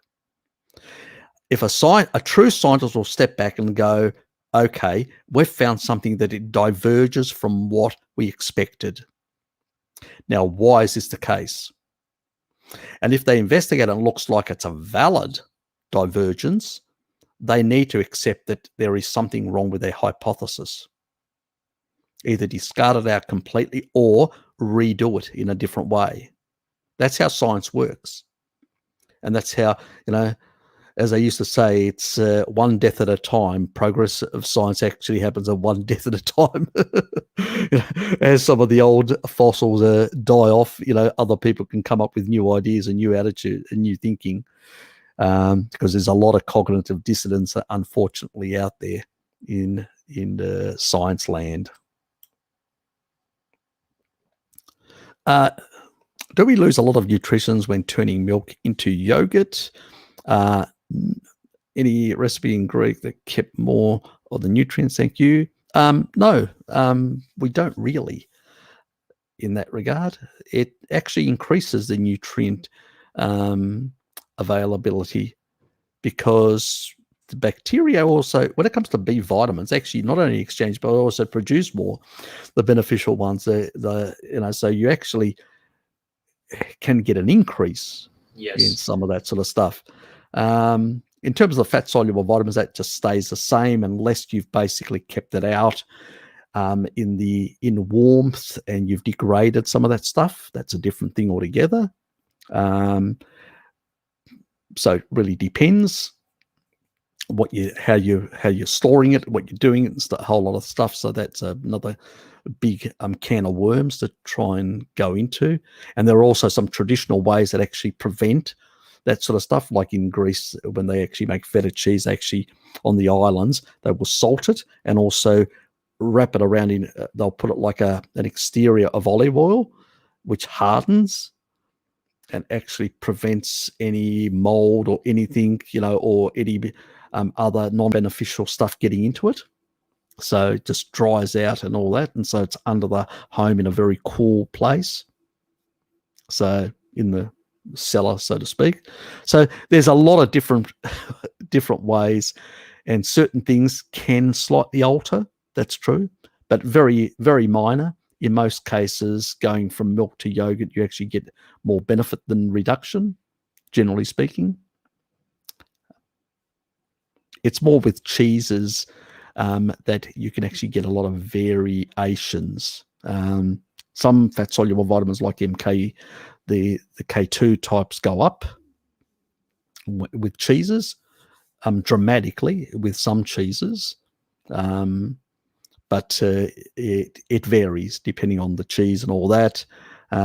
You can lose in cheese preparation some minerals. That's true. So when you're actually dealing with a water content, because you're actually, particular Greeks like to push a lot of the water content out of the cheese, making it thicker, and even their yogurt's thicker. But as a consequence of doing that, you can lose minerals. Yes. I think I would say in particular, a lot of people talk about the magnesium, I believe, because whey tends to be rich in magnesium. But remember, they don't actually throw it away. See, a lot of this water content, stuff like that, they do basically use it for either kefirs or as a traditional whey drink supplement. So they do have that. So, I remember that they used to have whey supplements, and sometimes they used to put vanilla in it, like a vanilla extract, to give it a flavor in the whey drink. And you'd actually just have this raw whey drink with vanilla essence or extract in it.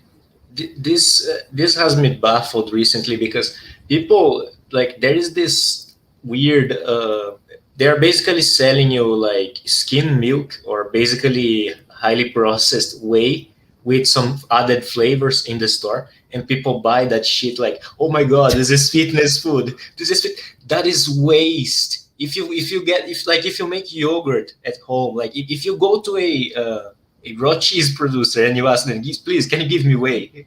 It is much better. But people buy that shit at the store. Yeah, I know. It's weird. Look, it's, again, it comes down to the word is convenience. Yes, people absolutely. are generally lazy. It's convenience. Indeed. It's the reason why the fast food industry, why the processed food industry has such traction throughout the whole world. It's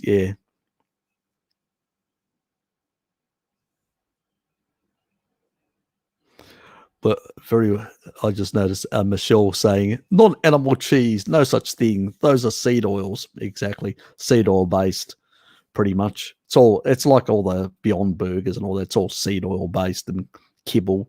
It's just absolute crap. and poisonous. I mean, and a lot of these things are being eaten now by vegans because they don't want to give up on these sort of foods, and they're getting these alternative.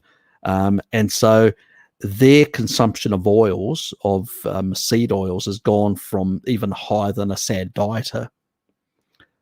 And it's long term, they're going to have more health problems than even a sad diet. And you can already see them. You see the real fat vegans now. They're the ones eating all this crap with seed oils and refined sugars in combination. Definitely engaging the Randall cycle big time. So they are traditional vegans would just waste away because it's just high sugar, low fat. But the modern day vegan 2.0, in their hermetically sealed,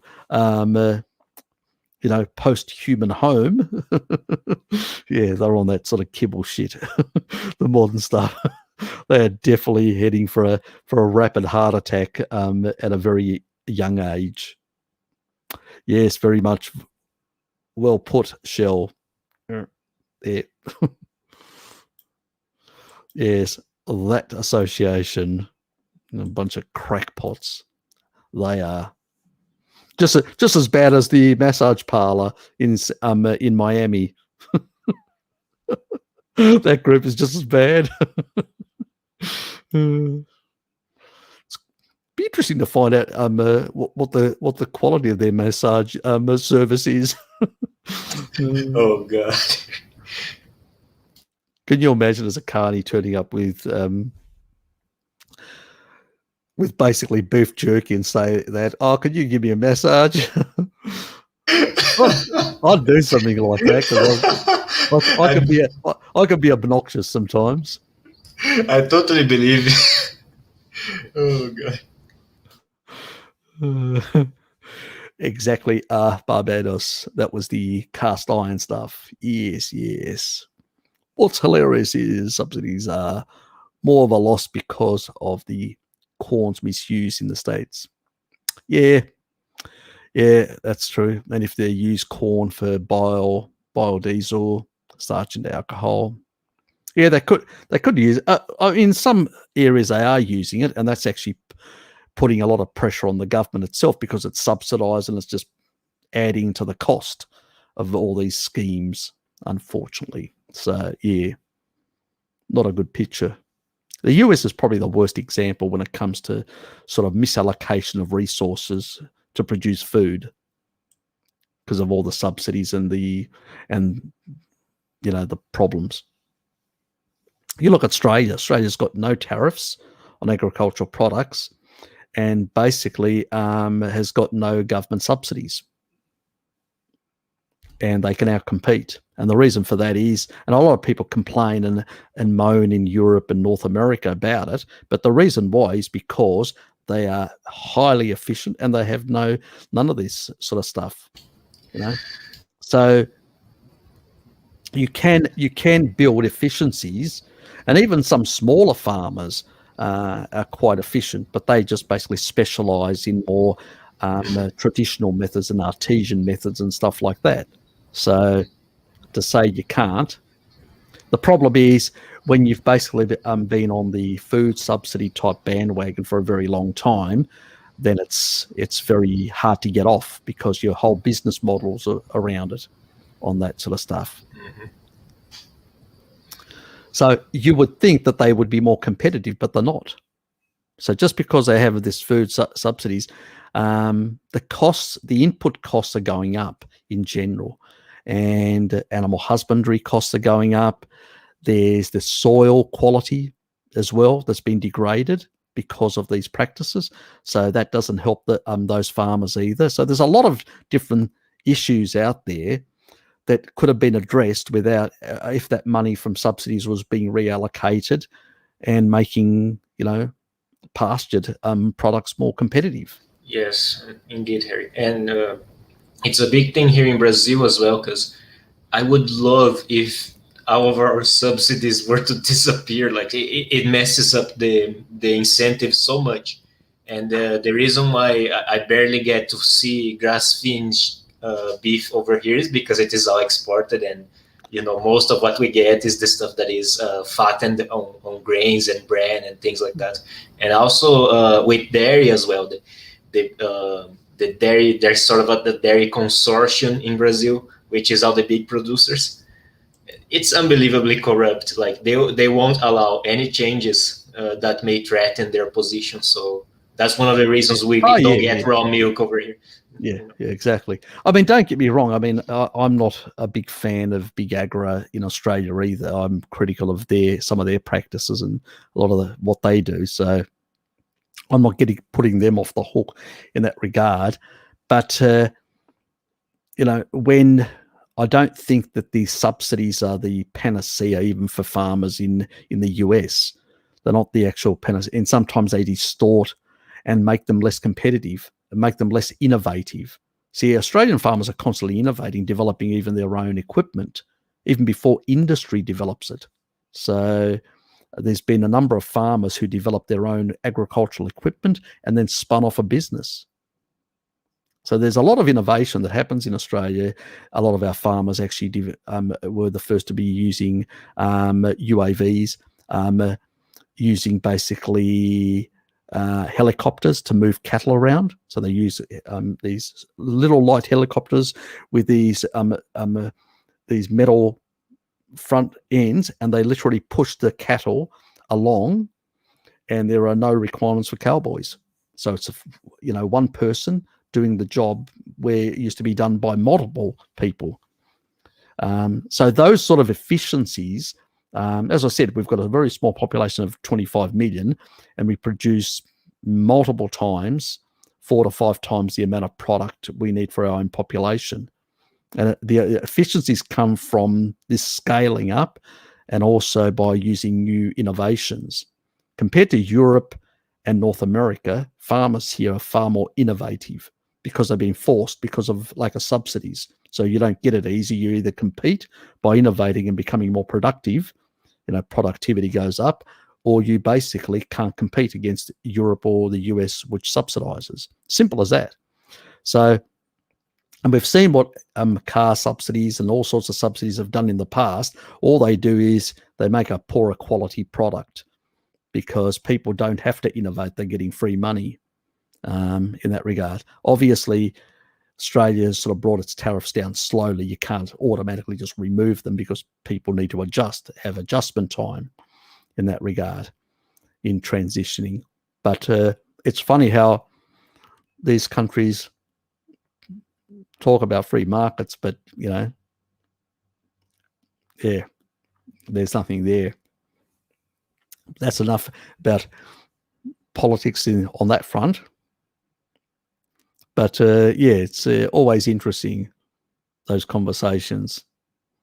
Not that I'm saying that Australia's perfect. No, there's a lot of shit that happens here in our industry and some of the stuff that could be done completely different.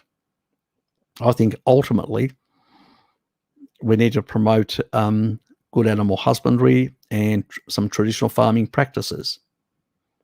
And that will change those values altogether around the place. But, 1 hour plus.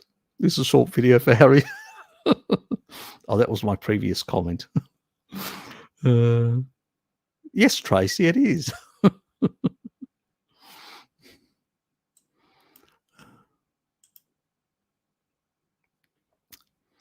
Look, I wouldn't waste my time. I mean, when you're eating animal foods, you actually, if you remember the study that Paul Mason actually showed, where isobutyrate and a whole lot of other short-chain fatty acids produced by animal products are much higher. Why waste your money? And it's not only short-chain fatty acids, it's a combination of that and vitamin D and good gut microbiome, beneficial bacteria that are not drilling into the mucosal layers and all that and degrading them. So there's a lot of factors at play. Don't waste your money. I mean, there's cheaper alternatives when it comes to this sort of stuff. And that's food, real food. So butter, it's got a lot of short chain and medium chain triglycerides, and eggs as well and stuff like that. So do you really need these sort of things? It's a bit like my argument against ketone esters. Don't need them. The body will generate as much as it needs. As a short term, would it help with short chain fatty acids in terms of improving, healing the tight junctions within the gut? Maybe, but I've seen no research. So short chain fatty acid doesn't work on its own. You can actually see, I'll give you an example.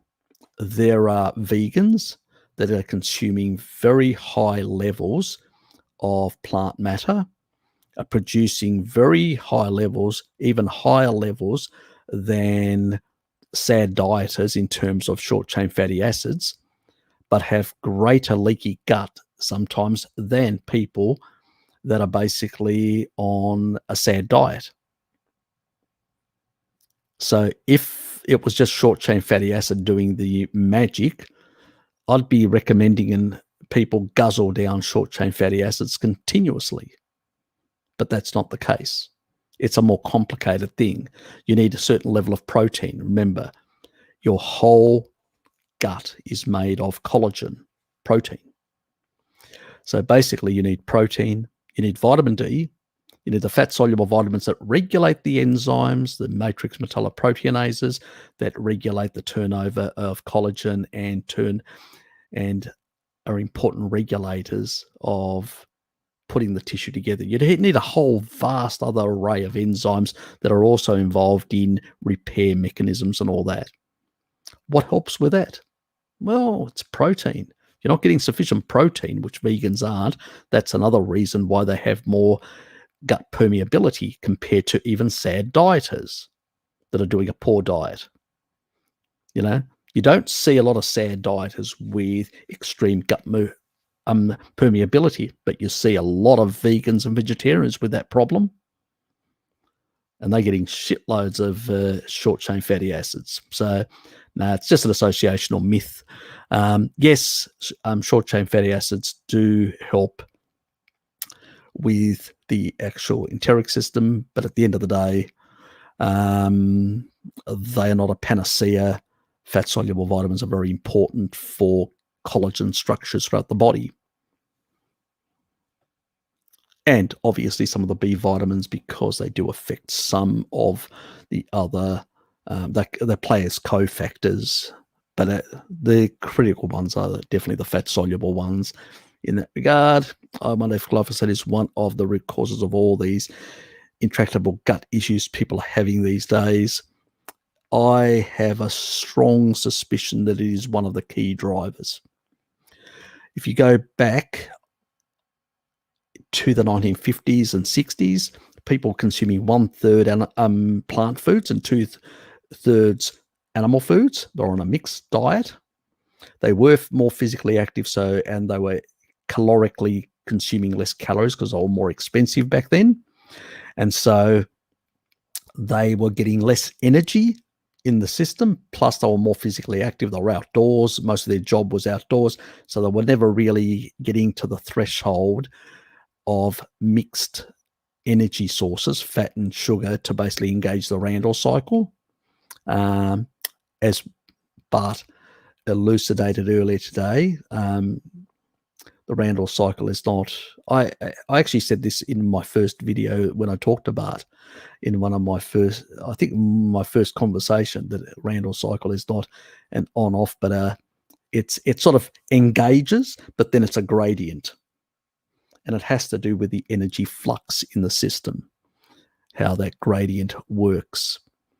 But generally speaking, people back then had none of these issues. You never heard of it. And they did consume some plants. About 1/3 of their diet came from plants.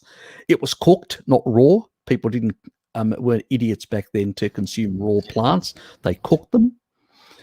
And so by cooking them, they broke down a lot of the cellulose. And so it was much easier to absorb and consume and utilize.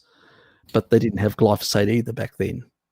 So constant antibacterial effects in the gut microbiome.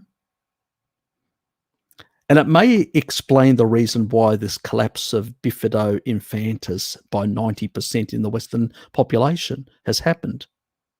That's a massive level, 90% reduction. And Reuteri and rhamnosus have gone down by very similar levels, not as extreme as infantis, but quite. And all these ones are actually involved in clearing out pathogenic and other bacteria out of the small intestine. So when we're talking about issues like, well, issues in particular like SIBO, which is the last figure I heard, I could be completely wrong about this. It could be higher now. But the last figure I heard that it was slightly over 100 million people in the US have SIBO. I'm not kidding you. That is very, very high. Oh, I wasn't expecting it to be that high. We're talking about a third of the population. Yep. So, and we're talking about this is endemic not only in SAD dieters never had this problem in the past. If you go back to SAD dieters in the 70s and 80s and all that, this wasn't an issue. But now the SAD dieters, the vegans, the vegetarians, all these people, even some people in the low carb community are having these issues of SIBO. It's like everywhere, a third of the population. It's really high. And I think Robert, I mean, Robert's been listening to me for some time now, my berating glyphosate and my criticism. And I can't prove a causal effect here. We can't prove causality. But from the moment Monsanto's, which is now owned by Bayer, actually has a patent, an official patent in the patent office of a number of countries, glyphosate as an antibiotic, they know it has antibiotic properties. And if you're actually using it in the entire food supply now in vast amounts, what do you think that's going to do to the human gut microbiome? Constant antibiotic assaults. Mm-hmm. We have the research. Kids that actually have, like in their early stages of life, multiple bouts of antibiotics have very poor outcomes and have far more gut problems going forward in their life. Mm-hmm. So why wouldn't it be the case, when you're actually having an antibiotic affecting your food supply on a daily basis? Yeah. Harry, I wonder as well about like a lot of processed foods with those preservatives like sodium benzoate or things like that might be an issue as well. Yep. Yeah, there's a lot of that sort of stuff. I think there can be synergies, things that can interact, where on their own, they may not be a really bad thing, but in combination, but we don't have any of the studies. All we have is like anecdotes where people are sort of exposed to these multiple factors and then showing really poor outcomes. And you go, these are probably synergistically working against their enteric system and, really affecting their gut health. But can I prove anything? No, because we just don't have really like definitive proof or stuff.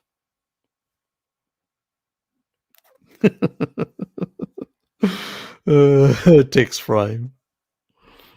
Why didn't I think of that, Tracy?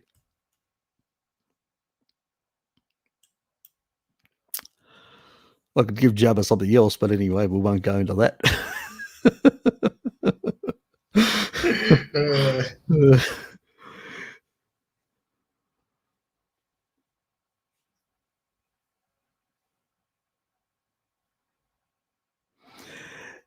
all we have at this stage is some probiotics that can actually help sort of rebalance. And I'm actually investigating some of this sort of stuff because there's a number of bacteria also in the sort of the lactobacillus variety that are also involved in things like bipolar, that are involved in a number of neurological conditions, and they also get whacked over the head by glyphosate, reduced. So there's another issue in itself that, you know, we're losing some of these critical components, critical ones that are actually protecting, you know, helping with, you know, vagal nerve signaling back to the brain from the gut. Remember, 80% of the signaling is actually happening from the gut to the brain. There's only 20% happening from the brain through the vagus nerve back to the actual, and some bacteria can actually crawl up the vagus nerve right up into the brain. So we're talking about signaling and direct interaction with the brain tissue. So yeah, it's really important that we sort this problem out. It's going to be a real hard one to convince the majority of the population. And we're talking about a global industry that dwarfs any of us. You know, we're talking about a big agra is so big, you know, I'm just a zero, basically. All of us are pretty much zeros at this stage. All we can do is share this information around, try and bring people up to scratch on what is happening and the risks, and try and actually make people put pressure to change the direction of the food policies that are in our countries at the moment. But I don't think it's going to happen in the next decade. It may happen in about 20 years' time when there's even more destruction of human health and people are basically then screaming out for answers.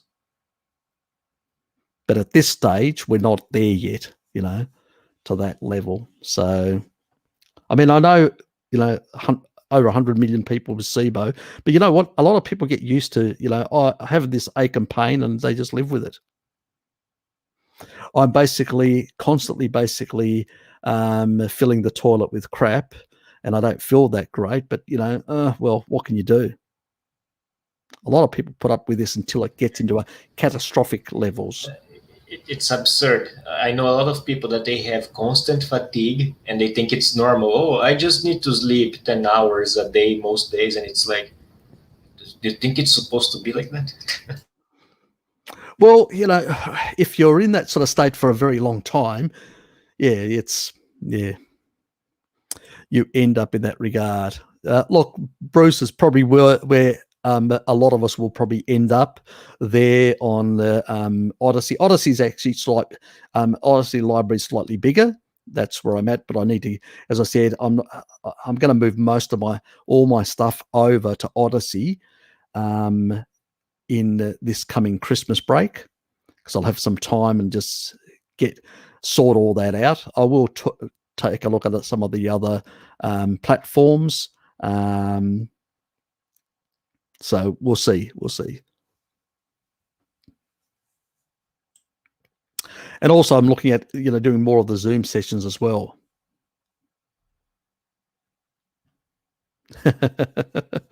That's okay, Tracy. And obviously that's the sort of, what is your opinion of Joe Wallets? I disagree with some of his dietary advice and some of his supplements, but I think his blooming minerals and the use of wood ash for fertilizer and feed and such. Yep, I agree with all that. I think I've heard of the guy. Was he the guy that was actually a veterinary years ago or something like that? He sells colloidal minerals or stuff like that, mineral supplements. They're a bit on the pricey side, so I usually get the Tasmanian ones for some of my trace minerals, but he does something similar. And when it comes to, he basically believes that micronutrient deficiencies are key to modern disease. I think they're an important factor. They're not the only factor. That's where I disagree with him. I think that they are critical. Minerals, vitamins, all micronutrients are very critical, plus a number of other factors which are important. Amino acids, if you basically take all this sort of stuff, but you don't get enough protein, you're not going to be very robust either. So I don't really know a lot about his other dietary sort of stuff and all that, but he's right about the micronutrients side. A lot of it's been decimated, and old populations. I remember the stuff that the Weston A. Price Foundation talked about, the ash, using wood ash and stuff like that traditionally. And I know that even in the villages, my mother's village, they used to use wood ash as well. And even in cooking, they actually used ash in the old days. There was stuff like that in their actual gardens. They would use, as well. So it was, very, very different in that regard. Yeah. Thanks for reminding me about all that, Wes. Yeah, but I would say that he's very much closer to the truth than many others. He knows his shit about animal husbandry from what I hear. I think he's got one of his books are in the Smithsonian. Yeah, I may be wrong. I can't remember now. It's a long time ago that I heard about him and saw one of his videos. He's a very colourful character, let's put it that way, the way he expresses himself and all that. He's very much a pro-animal food, so he's good in that regard.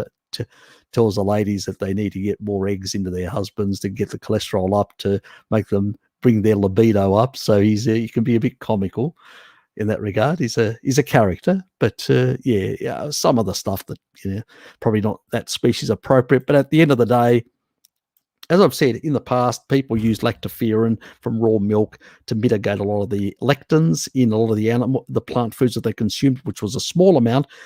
Plus, they cook them in a certain way to basically eliminate most of those things.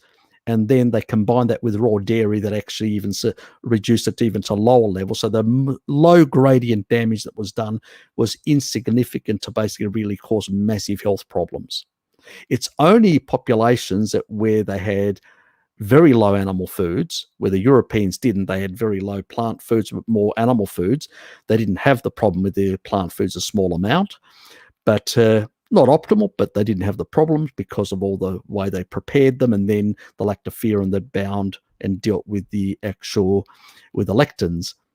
But if you go to the other extreme, like in Egypt, well, they even described cardiovascular disease back then before refined sugar. So we know that high carbohydrate diets in the end will lead to cardiovascular and a whole lot of others diseases of that sort. But have you seen, Harry? Sorry to interrupt you. I think Salad Boy was talking about how they had seed oils in ancient Egypt. And he was talking about how, it wasn't a high carbohydrate diet. It was because they had oils like, I don't remember the exact oils, but they already had like primitive pressing machines and stuff like that. Nonsense. They did have some seed oil, that's true. But when you actually extract, but so did even the Romans had. Rapeseed oil was actually extracted in Rome to a much larger degree, and they had less of these health problems. So that's not an argument. That's bullshit. The Roman elites used to basically drizzle rapeseed oil over a number of their foods. It was very expensive to produce. And it was only the royalty, even in Egypt, that basically consumed, not the general population, because it was very expensive to extract. We didn't have, the modern extraction methods. So that's nonsense as well in that regard. So when you're looking at a population-wide exposure, it was very limited. People were not using seed oils in that regard. There were some plant oils that were being used and some plants that were being used in that regard.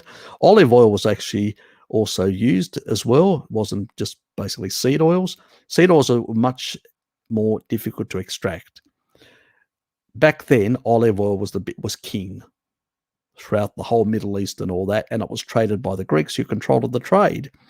And the primary use of the olive oil was used to light up lanterns for lighting, and the Greeks controlled that trade, and the Persians wanted to get it off them.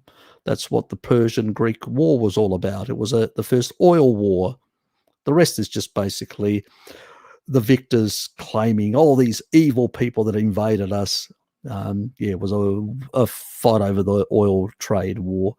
Yeah, it's always over financial stuff. I mean, if the Persians didn't go north, there was actually all these northern areas which were much closer to the Persian Empire. They could have invaded and taken over. Massive areas in Central Asia. But there was nothing there of economic value. People don't invade parts that don't have an economic value. Otherwise, the majority of the Pacific Islands would have been heavily invaded and fought over and contested. Wasn't the case. It's primarily always about resources. These things, yes, that is the reality.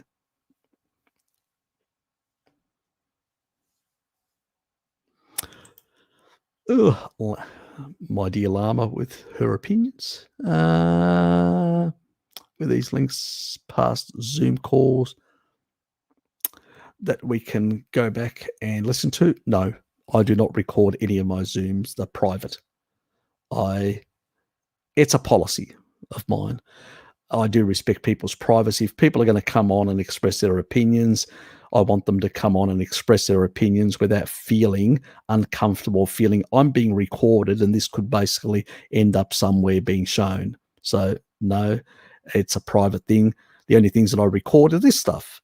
And Zoom sessions are the ability to record is disabled.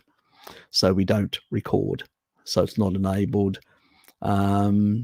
for that specific reason. I just want people to come there and have a chat with me about different things for a couple of hours, and we'll talk about all sorts of shit. I'll show them stuff, controversial stuff, and we'll talk about controversial stuff without anyone basically feeling uncomfortable, feeling that they're, in any way compromised, or they can just freely express themselves. Because in the current world, we don't want to be recording stuff, and I do frown upon it. And if anybody does try to illegally come to a Zoom session and record, they will be banned for life off my channel.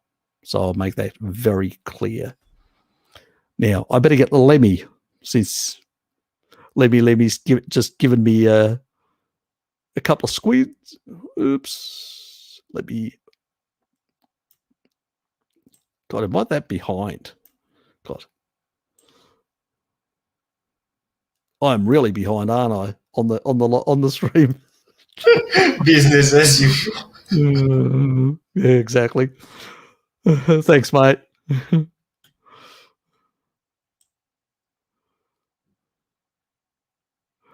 Yes. Nothing changes in Harry Land, and it's always a crazy world.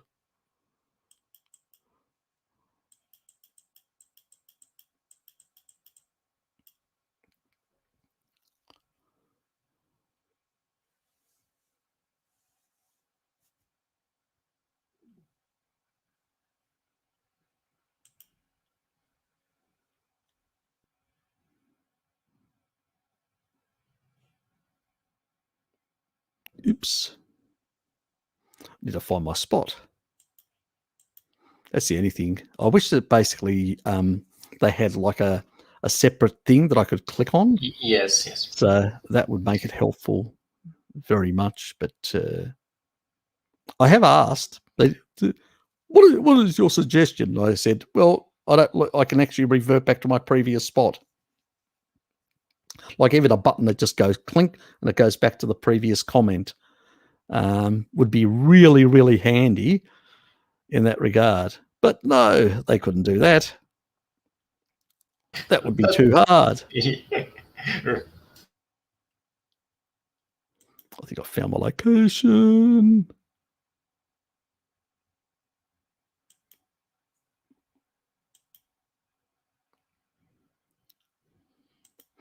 Yes. HD. YouTube pro-Ethiopian channel in light of recent another regime change, war incoming.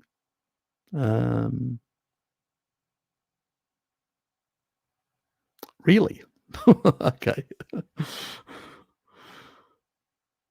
That is ridiculous.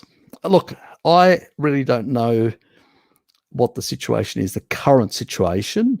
There is friction between a number of different countries in that region. There has been for a long period of time. I don't know what the current conflict is all about, what the politics are behind it. I haven't looked into it, basically. I know about their past conflicts. But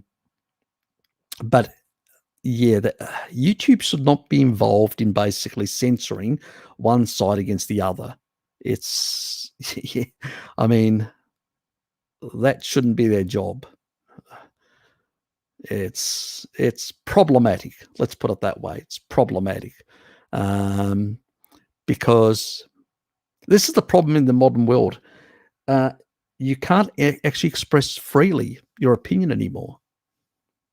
Once these groups, basically the establishment. Look at what happened with the Prime Minister of New Zealand. She was having a press conference, and some lady was actually heckling her, which was a Maori lady singing a song, and making her claims. Legitimate in my opinion, but that's in my opinion. And then on the other side, there was also some reporter who was not part of the official, the main media, the censored media. And pretty much she said, I'm not going to answer your question, and go away. And she actually moved her entourage to another location, and her guards only allowed the certain reporters to report the same things. I mean, this sounds like, back in the 1930s when Goebbels had his own basically, media that basically just said what he wanted to say. These are people that talk about democracy and are not willing to answer the questions of independent reporters, and only are willing to answer questions of select reporters. That is what you do in an authoritarian dictatorship. It's not what should be done in a democracy. All reporters should have the right to basically ask questions, and it doesn't matter how controversial they are. Otherwise you don't really have the elected officials are no longer accountable to their populace anymore that are electing them, since they're not willing to answer their questions. They're only answering questions of specific people that are basically vetted, and they will basically just ask them the run-of-the-mill nonsense. That's not how a democracy is supposed to work. So, no, it's a problem all round, unfortunately, and we as citizens need to start sending messages to our politicians, emailing messages and telling them we've had enough of this bullshit. It's not going to stop if we basically just sit back and just bitch and moan and complain about the situation. We need to become active ourselves and start basically saying enough is enough. We're not putting up with this garbage anymore. So, I mean, you guys need to complain. All of you guys need to start and getting your families and all that to complain to YouTube and Google.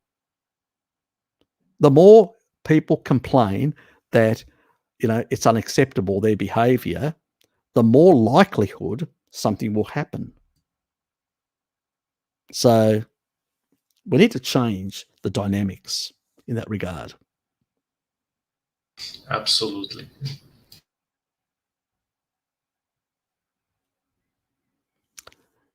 Can you link with Bitly as a workaround?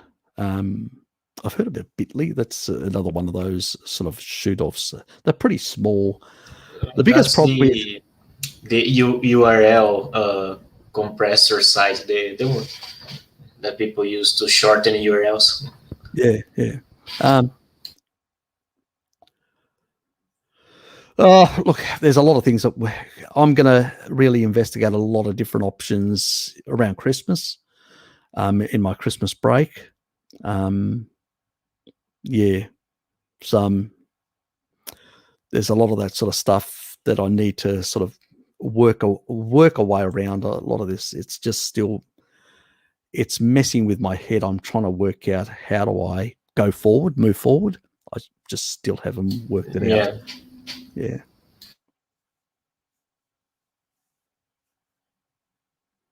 Exactly. That's the other thing, because it does actually, so Shell's been taking it at night. The other advantage of taking it at night as well is it actually increases GABA. So it actually calms you down. It's a calming effect. So it increases GABA, and and also by regulating the minerals in your blood as well, actually reduces some of these stress-related hormones. So better regulation of sodium, potassium, magnesium, all these sort of things, calcium is really important. And, that's why I say meat is really, this is why a lot of low carbohydrate or keto people they don't consume enough meat, don't get enough taurine, and tend to have problems. And it really should be, eat more meat and get the fat, so you're in this low-grade ketosis, and you'll be fine, generally, for most people, unless they have specific conditions which need some interventions of one sort or another, in terms of supplementation and many other things that sort out deficiencies and whatever else, or fix up, some intractable conditions. But that's because they're still transitioning in those early stages. But, once you're in it, exactly. I don't get leg cramps either. I since my keto days, when I used to get leg cramps, I don't get them in a carnivore, on a carnivore diet. And I think taurine plays a big role in that as well, both from supplemental, in the evenings. So I'll have 1 gram in the daytime, and I'll have 1 gram in the evening. Because I eat plenty of meat now, so I get a lot of it from the actual food itself. So I don't supplement as much in that regard. Save myself a bit of money as well, and I do love meat. So it does make a difference. Very useful. Well put. And thanks for reminding me, Shell, because sometimes I forget to mention these things about the benefits of helping with sleep as well, of taurine. Yes, meat does help you sleep better. Should make a T-shirt of that. Helen, in the long run, all this censorship would surely be bad for business, forcing people to other platforms eventually, but maybe they are rolling in the dosh and they don't care, or aiming for the gullible audience. I think for the last thing, they're basically trying to push out all the controversial people and basically going for the gullible people, because most of the gullible people also their best consumers as well.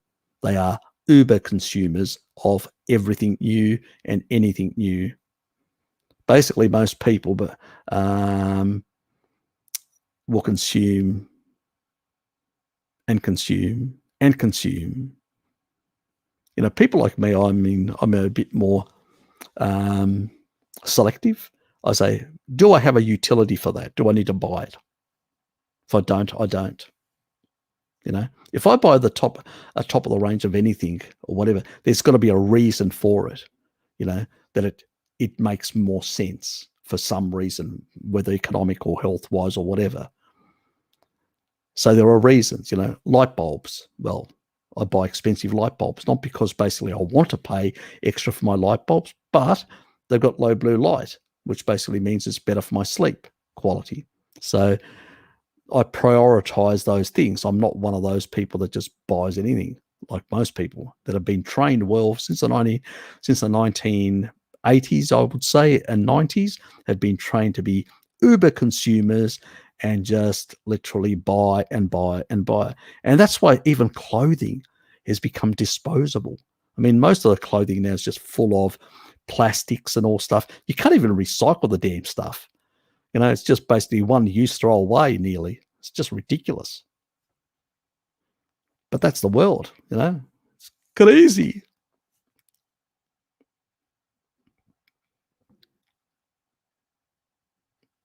Yep. The ones that the Swedish ones are really good at that, at dealing with SIBO.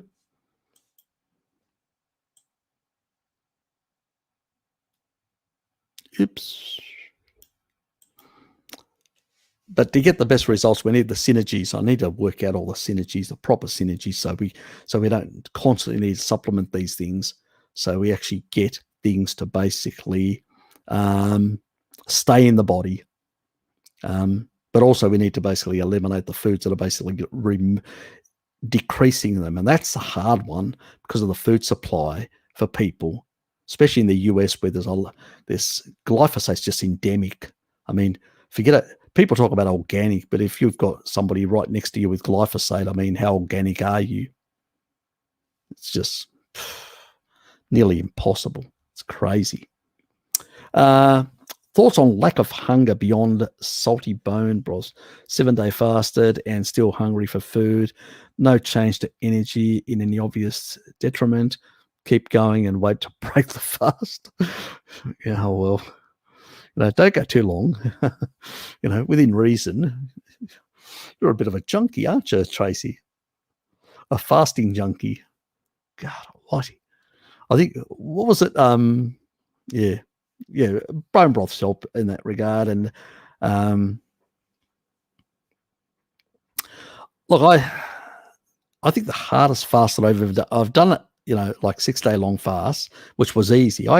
Water fast is easy. Salt and water, easy. I could have done it for longer. But when I did a dry fast, did a 3.5-day dry fast, I was trying to do a 4, but I just mentally, I wasn't feeling hungry or anything, but mentally I was struggling. Dry fasts are really hard to do. So that I got to 3.5 days, I surprised myself. I sort of wanted to push to 4, and then I sort of, I got home in the evening and I thought about it. Oh God, another half day, and then wait until midday, and I'm going, fuck it, as that day. And the worst thing that I did on a dry fast is have a glass of water. Never do that.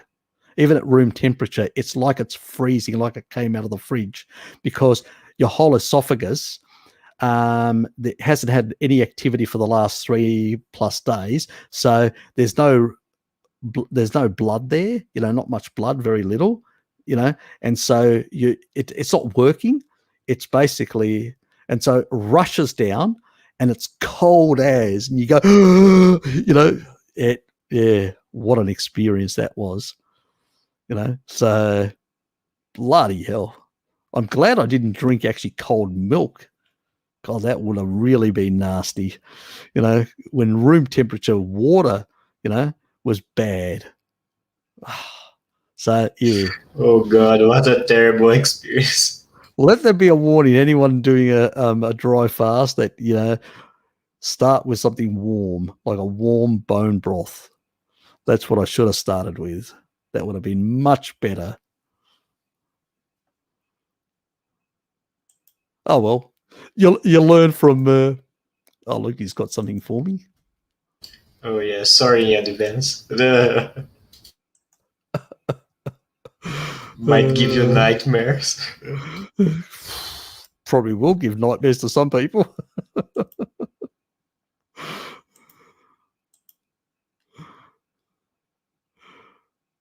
Oops.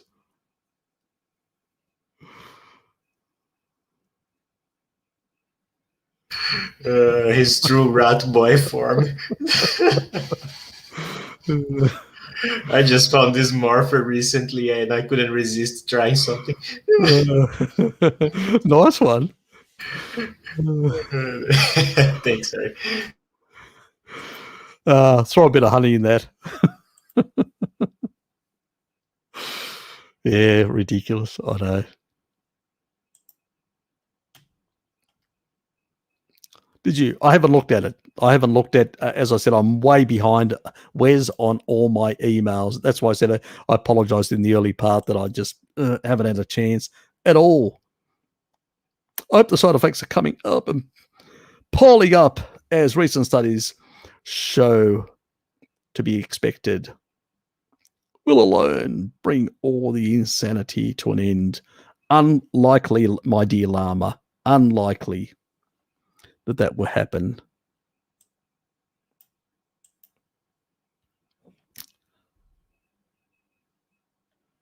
Yes, yes. We've seen a lot of that sort of stuff as well with, yes, Jabba the Hutt. Yes, his lifestyle interventions. Yes, very much so. May the force be with you. Oh God, the things we do because of censorship. Oh, exactly. It's crazy.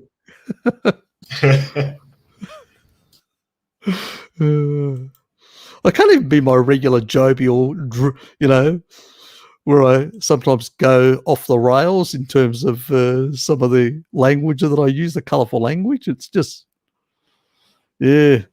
Yes, and whenever I say the Who, it's the rock band. It's not a certain other thing, you know. Mm. Yes, I just basically put people's comments up there and we move on because, yes, exactly that character. Yes, the demented character. Yes.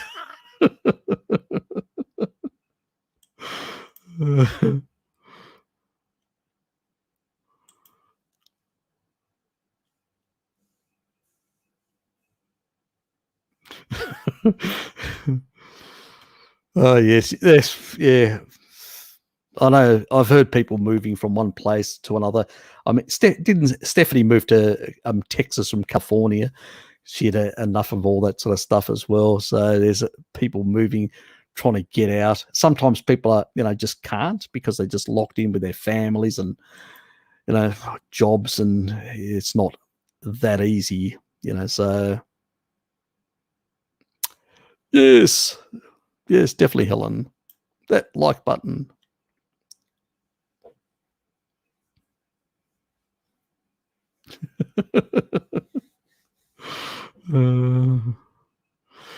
Oh yeah, some of the kibble that people basically put in their microwaves. Yeah. Yes, yes. Some of the stuff is beyond the joke in that regard. It's not ionizing radiation, but I think the photonic energy that's basically going in there, the blue light. We don't really have much research, but there's sort of like anecdotes that something's altering in the water molecules. So we did some biophysicists basically to do some research on in this area, and they just haven't. Nobody's done it.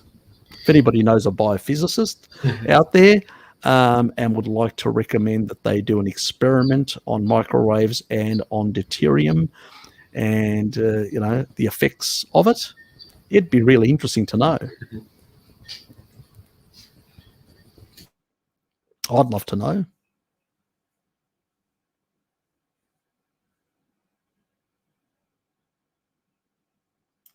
No. Not an HD, any condiments. These guys are geniuses. Yes, they are. Yeah, my things that I've been recommending for some time: meat, the sun, and salt. Pretty much. I mean, there's been a recent study that came out that talked about ivermectin. It actually showed that it dealt with replication, the ability to inhibit replication just as good as the Pfizer medicine. And I would suspect without probably any side effects because none of the Pfizer stuff have been tested yet sufficiently long enough to know. They've actually, what it is, it's actually a modified version of ivermectin. But they can make money on it. This is how corrupt the system is. They'll go to the politicians and sell this when the politicians could buy for next to a few dimes. But you know what? They don't give a shit about tax dollars. They don't give a shit about our tax dollars are getting raped and pillaged by them handing it over to their business mates in Big Pharma. That's what's happening. And that's why these people can make dodgy products or dodgy anything, or repackaged something that actually works and is cheap, only costs a few dimes, and basically sell it as something new. It's a joke. It's an absolute joke. And nobody's criticizing. The media are not saying anything. What a bunch of, what can I say? They're basically paid shills, the whole lot of them. Basically, yeah. Yeah. Simple as that. And ivermectin's been shown. And the stuff that I've been saying from the beginning, zinc with an ionophore, vitamin D, and ivermectin. And I've been saying this from my earliest videos, and gargling as well. I've been saying that as well. And that showed quite clearly in the Vietnamese data that gargling actually reduces, the amount of disease in the population. So all those things, which I've been pushing from the beginning, are starting now. Some research is starting to come out to basically validate it, which is good. So I was extrapolating it from looking at other coronas, like the influenza, how it could actually, and certain common colds, how ivermectin could suppress replication. And if it does it in one corona, why wouldn't it do it it does in multiple other coronas? Why wouldn't it do it in the current one? What, Jabba the Hutt's different? Not at all. So it prevents Jabba the Hutt from being replicated. May the force be with you, Lukey. Oh, God. I'm glad the neighbors can't hear me laughing. I think Shell loves it. She loves it. Shell's loving the comedy.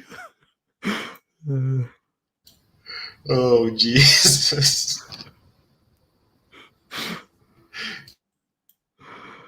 Oh, God. Yes, they'll do anything.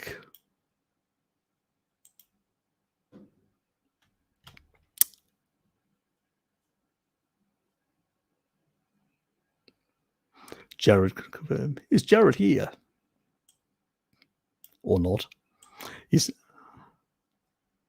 pops in now and then. I know he's still involved heavily with his his current lady that he's with. She's got a sort of a business, and he's been helping her sort of promote it and do a lot of work. So he's been caught up with building up a business from the ground up. So with her. So yes. So it takes a lot of effort.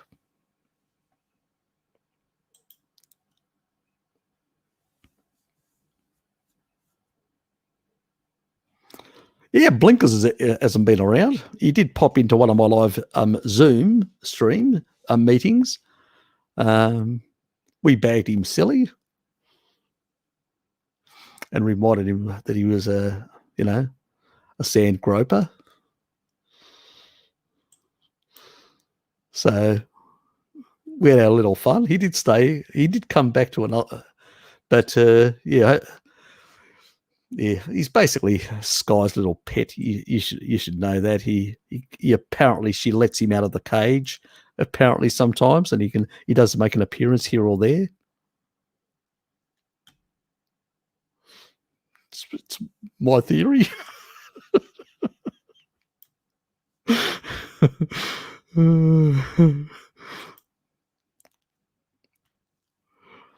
Yes, definitely. Wipe everything bare. Forget about mitochondrial dysfunction using deuterium. Let's just wipe everything clean slate. Chemo approach. Yes.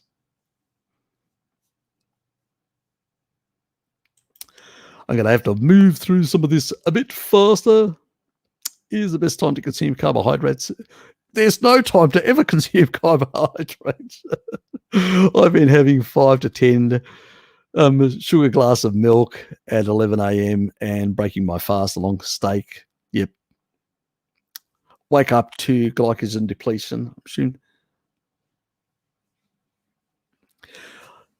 Your body is naturally designed when you wake up to increase cortisol and increase the amount of glycogen in your system, plus free fatty acids in your system to provide you with enough energy to take your spear and go out and hunt an animal.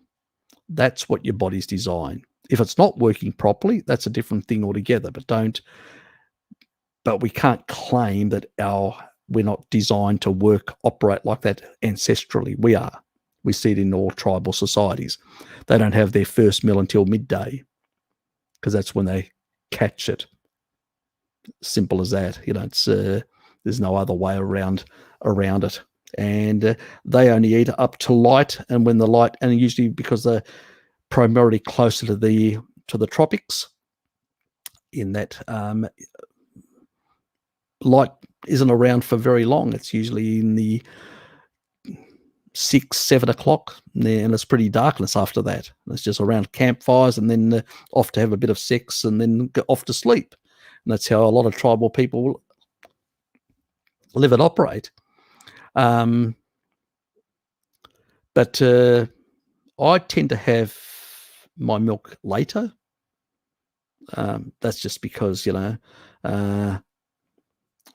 get home, do a bit of training, and then after work, and then basically have milk at that time. So remember, a lot of the Maasai having 2 glasses of milk with blood, but they're going out and they're moving around. They're quite physically active. They're depleted quite a bit of glycogen. They're just basically restoring some of the glycogen stores. And they are consuming far less milk than we actually thought in the first place. And Mary actually witnessed all that, and witnessed that they are basically continuously around 1 millimolar in ketosis, in that low grade level. Slightly a bit below sometimes, but around that level, all of them. And she actually did take measurements over multiple days, which is really important because that gives us confidence that is the case.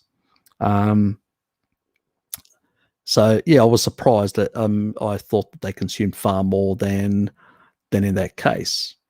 But they're not lifting weights as much, and they don't have the Neanderthal genes that Central Asians and Europeans have ancestry, which tend to actually predispose us to bigger upper body muscular size.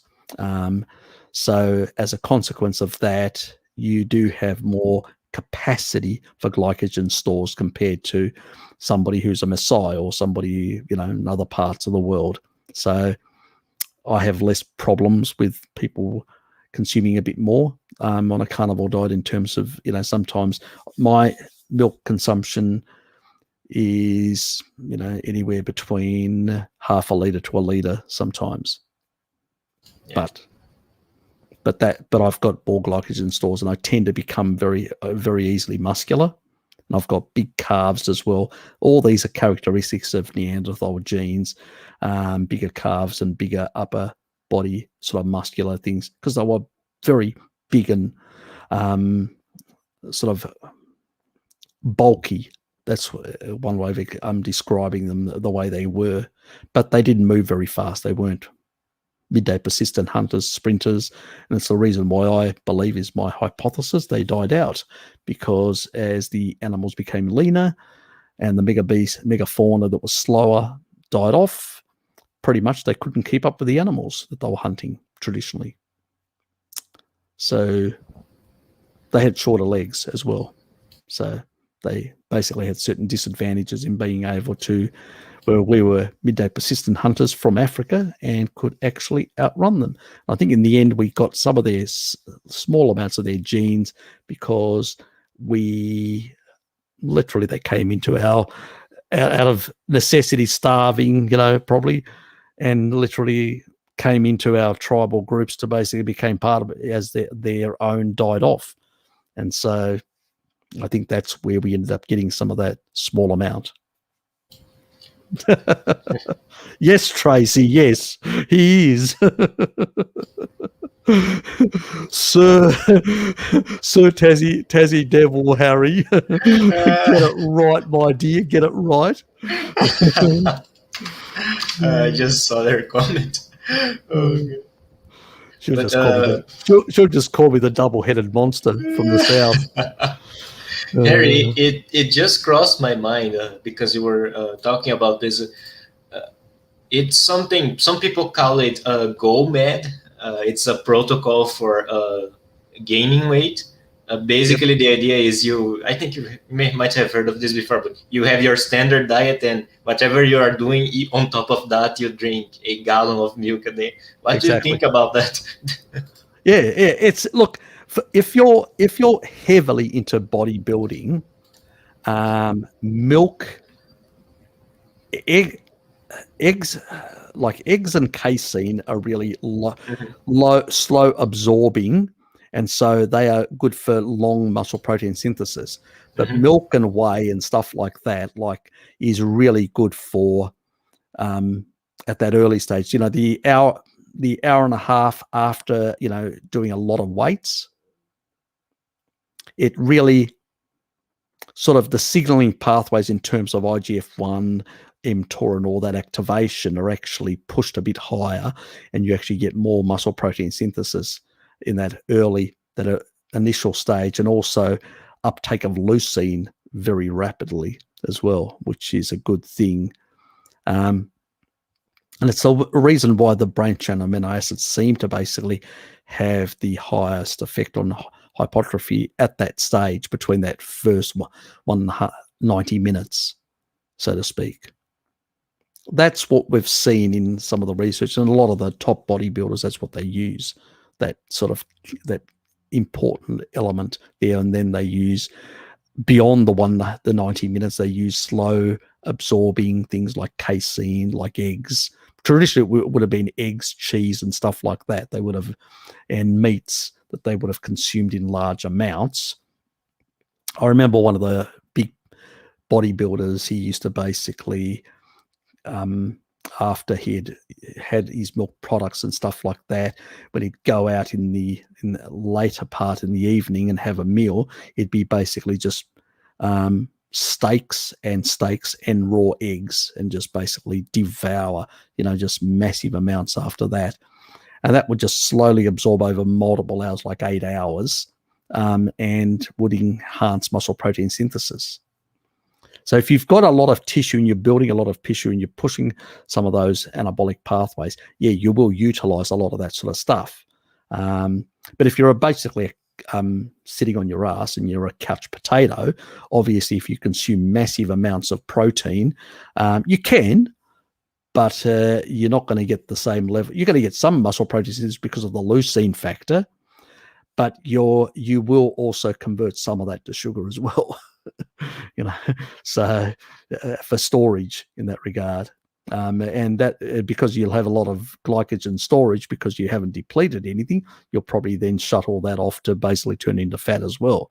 So it's and that's why you can see basically people that are physically active, you can consume a lot of meat and you'll lean out because you'll use your own body fat as energy, but you'll actually use the muscular, and you'll lean out faster because you're building a lot of muscle as well, because you're exercising. You've experienced it yourself. You're doing weights, you're building up muscle, you're giving it more protein. The protein is building more muscular size, which actually increases the requirement for more glycogen. So everything starts going up, the energy requirement. So, and you're not taking in as much deliberately, and so you're rapidly leaning out. So it's, yeah, but you have to combine it with exercise to basically get the depletion of glycogen to basically, and also to push up those pathways, those building block pathways of IGF-1, mTOR, to push into the building more tissue in the right places. So it's all about that sort of stuff. Women tend to basically they'll lean out and they'll build muscularity all over. It's very different the way, unless they're doing something really strange using roids and whatever yes. else, I've seen some do some idiotic things like inject themselves directly into their arms and stuff like that, some really crazy stuff. Yeah. Otherwise, noob.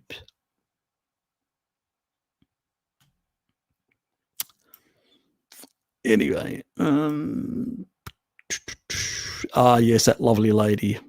Empress, you say? High Lord of the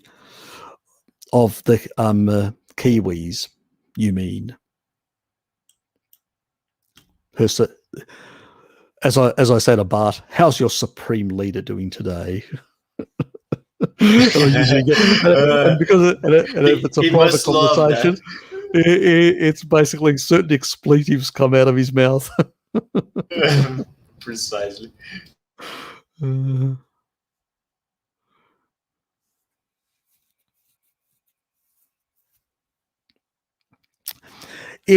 All these sort of things have to do with muscle energetics. So really, it really depends on what you're doing physically.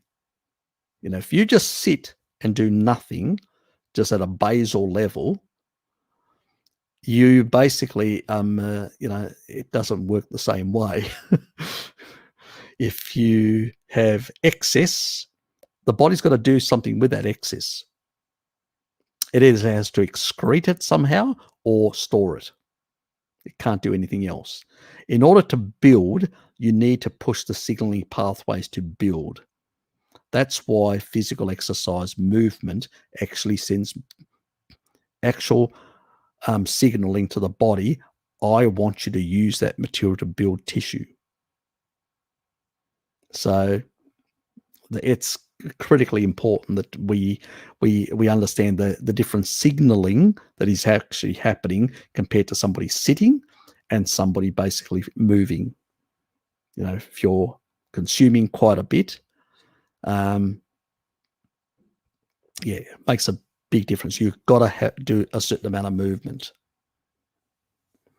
Now, if you basically do another thing, so let's say you don't take as much, you cut back on fat, you eliminate the sugar pretty much, and you just want to lean out, but you want to be a couch potato.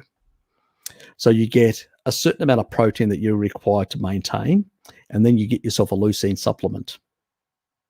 So anything that actually is being recycled is actually being used, sort of pushing artificially into muscle protein synthesis to actually build it. Even without any exercise, you can still build a bit. And so you eliminate the ability for it to be used as energy, to be wasted away in that regard. So you can still get, and that extra muscularity will actually require more glycogen, more fat to basically function as a functional part of your body. So there are ways even, and it's a bit like if you go back and look at the leucine video that I did, check the leucine, Belicia, that I did on, about muscle protein synthesis, nothing to do with insulin. It's all about, insulin is a signaling molecule. It's not driving muscle protein synthesis. It's leucine that's driving it. And even in a fasted state, if you take leucine, you'll actually build muscle. In an absolute fasted state, you will build muscle. So that's the magic of leucine.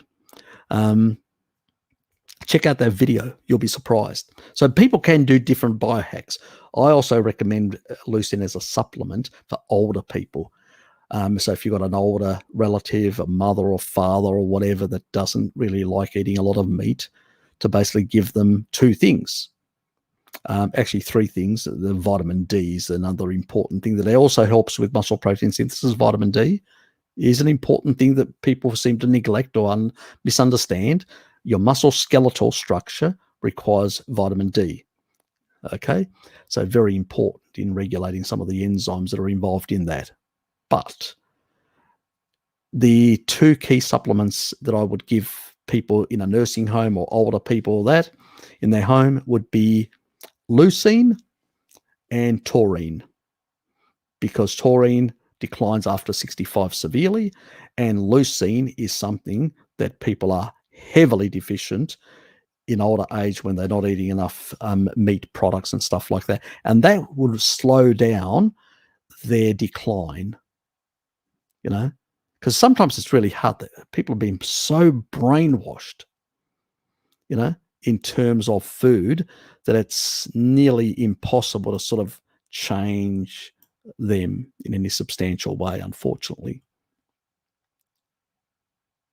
Yep, that's the leucine video. Thanks, Lukey. Yeah, it's really important. What was the other one? Yep, exactly. Which is demand driven. You're not going to get too much that's going to be produced. That's why sugar is demand driven, and and if you got excess, because a lot of people go, oh, it's going to be all turned into sugar. No, there is not one study, and I've actually got another video that actually looks at glycogen. It's demand driven. You don't get any excess. It doesn't happen. Just doesn't happen at all. I do have a follow-up video, but I haven't done it yet on this subject. So it's demand driven. Any excess that you can't create glycogen for will basically be turned into fat. Simple as that. That's what's demand driven. If it wasn't demand driven, your blood sugars would continue going up the more protein you ate,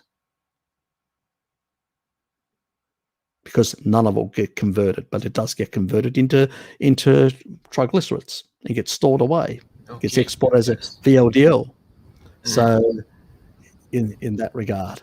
But that's only for people that are basically sitting on their ass all day, not doing anything and eating excessive amounts, and the body, and it's primarily, it happens not so much with people with steak, because when you're eating a steak, it slowly absorbs over up to 6 to 8 hours, because peristalsis actually slows down, because it's real food, and it absorbs the protein slowly over those hours. So you don't get this being turned into other things. Where the problem lies for most people is supplements, protein supplements. They are the ones that are the problem. They are absorbed rapidly, and a lot of that sort of stuff gets turned into either sugar or fat, for that simple reason. So there is a difference. It depends on the protein source.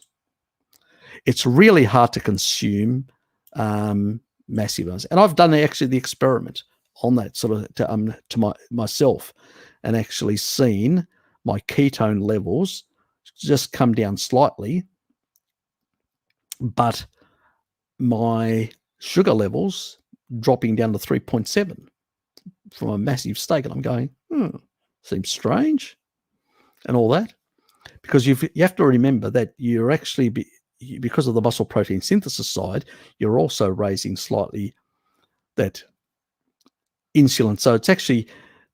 So you're actually suppressing slightly glucagon, so you can't actually generate as much sugar. There's only so much, that comes out of it. So without glucagon being raised, because insulin, IGF-1 and all that are slightly up because of muscle protein synthesis, because of the extra protein, how are you going to turn, since glucagon is more lower, how the hell are you going to turn more of that into sugar? That's why real food basically slows down and all that in a leucine-rich environment. But when you get one of the other supplements, which are the, food supplements and all that, they also tend to have very high, like gluconeogenic amino acids like alanine, and they tend to basically just increase the amount of absorption, too rapid for the body, and the actual amino pools are overstretched, and immediately some of that will be converted to glycogen. If glycogen is, because those people are doing physical activities, will get repleted, and small amounts of that will turn into fat, but very small amounts of that. And that's only with rapid absorbing aminos coming from supplements. Real food actually absorbs much slower. Cheese, which is casein rich, and meat is really slowly absorbed, and peristalsis slows down. It's the other reason why people sometimes say that that high casein foods like cheese constipates them, sort of thing. It's not really that it's constipating them, it's just slowing down peristalsis. Oh, okay. Very interesting. So yeah, so it has a different effect. But old bodybuilders trying to get all the stuff through. They used to take laxatives. It's just stuff that people did, rather than actually fixing up any gut microbiome issues or whatever, and not worrying about this sort of stuff. Because I always remind people, it's not because it also hardens slightly the poop, has a sort of a hardening on the poop, and that's just basically because you're not getting enough fat and you're not getting enough, so in the bile and stuff like that, that's not sort of working in that way, and enough salt to absorb some of the fluids to basically soften the stool. So you get harder stools, but that's not constipation. Because usually I ask people, are you getting one bowel movement a day? Yes, but it's just my feces that are a bit harder. And I'm going, you're consuming a lot of protein and not getting enough fat or salt or stuff like that. And yeah, you're missing out on some of that sort of side of things. And it also depends on some of the gut microbiome differences. So hard stool does not mean basically constipation. Constipation is when you can't get it out for days, like some people who eat a lot of fiber and just can't get anything out for days. That's constipation. Hard stools are different kettle of fish altogether.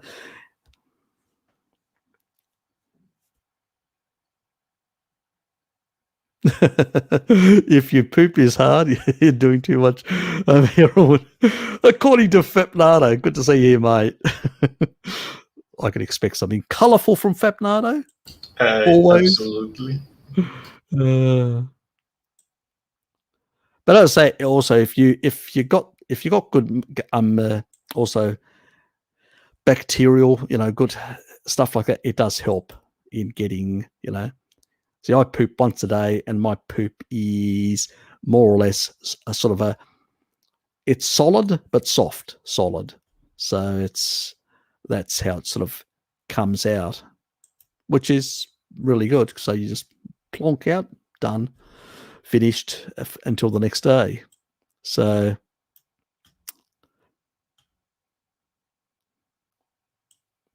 and it's smaller amounts most of the time, unless I have actually consumed quite a bit of dairy on the day, then I will have much more volume, so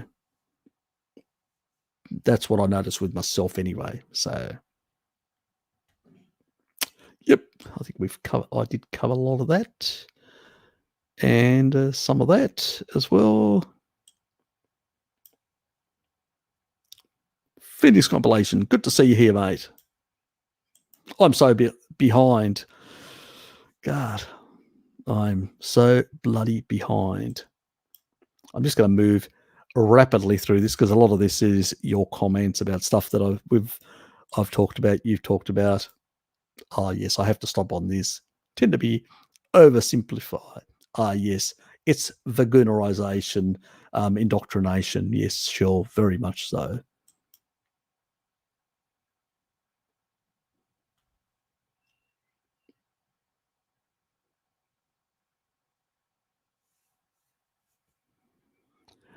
We're quite all rounded on a number of fronts, So I mean, I've studied things both privately and non-privately in the physics realm, biology realm, engineering, which is what my profession comes from, the engineering faculty anyway.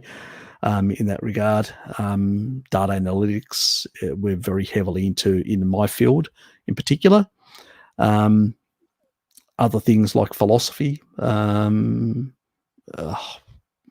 of things I've looked into, ecology, environmental stuff earlier in my life. So I'm well versed in a number of these different areas. Archaeology interests me from a young age.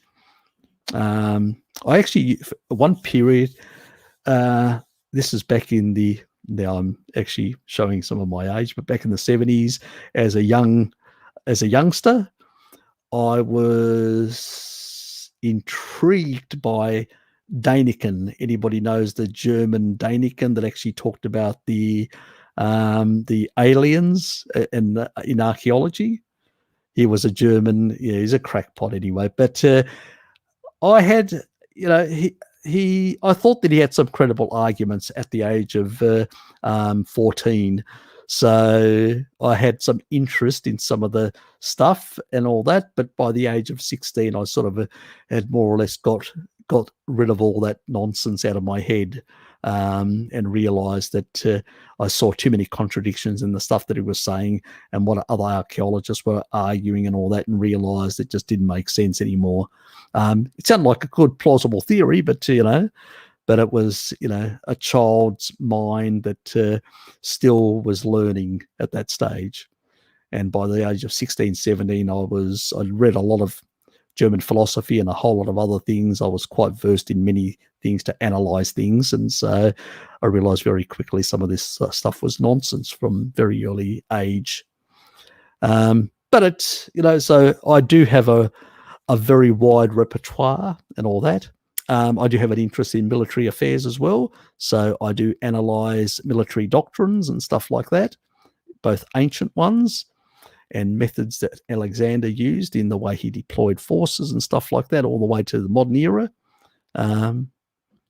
Actually, in the Iraqi war, Schwarzkopf, the general in the Iraqi war, he actually used a trick that Alexander used to stretch the lines and then hit with his armored columns, like the horses, which is the equivalent. And he used this stretching the line and then coming back on the Republican Guard on their flank and literally hitting them so hard they didn't know what hit them. They weren't expecting it. So basically that would be a traditional thing that Alexander would have done out of the the irregular sort of approaches that others use. So that was, I've had an interest in, let's say, a very eclectic interest in a lot of things in life in that regard. I think I used to be far more vicious in my debating when I was younger than what I am now. Probably on Carnivore diet, I'm much calmer and I'm less of a youngster, more settled in my older age. I'll still take people on. Don't worry. If somebody's saying shit or crap, I'll basically point them to their wrongness and let's say bring them down a few notches very fast. But I used to be vicious when I was a youngster. So I do have very strong debating skills. So I want to debate people. I go after the points. If somebody's sort of not answering a point, I will basically bury them in their excrement on that thing. I would have made a great politician, as my uncle, who was a minister in the old PASOK government in Greece and wanted me to go back and become a politician.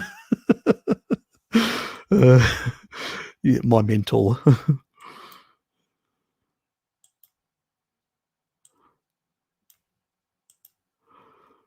Yes. But I've moved beyond that sort of stuff. I have a much better ethics nowadays than I used to. And I'm glad I do, So if you can only get non-animal rennet cheese, is that still fine? If you can't, yeah, look, it's a problem. All the stuff that I get is primarily now Italian, Greek, and French, and some other, because it's all with animal rennet.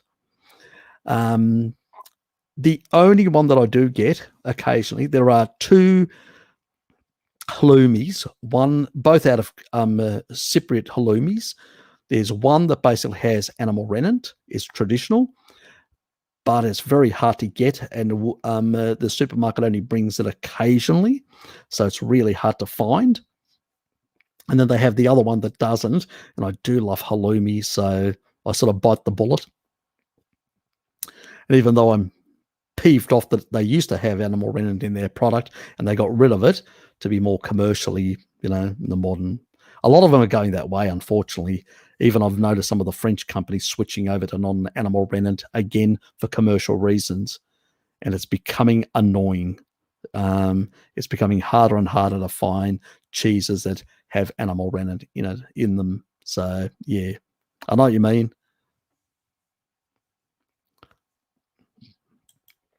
And then there was this comment. Yes, generally speaking, in some of those the more processed stuff, yes, that is the case. Shell, that is the case. But in the other ones are still animal-based foods, just with some plant non-animal rennet, which yeah, and that's the problem. It is crap.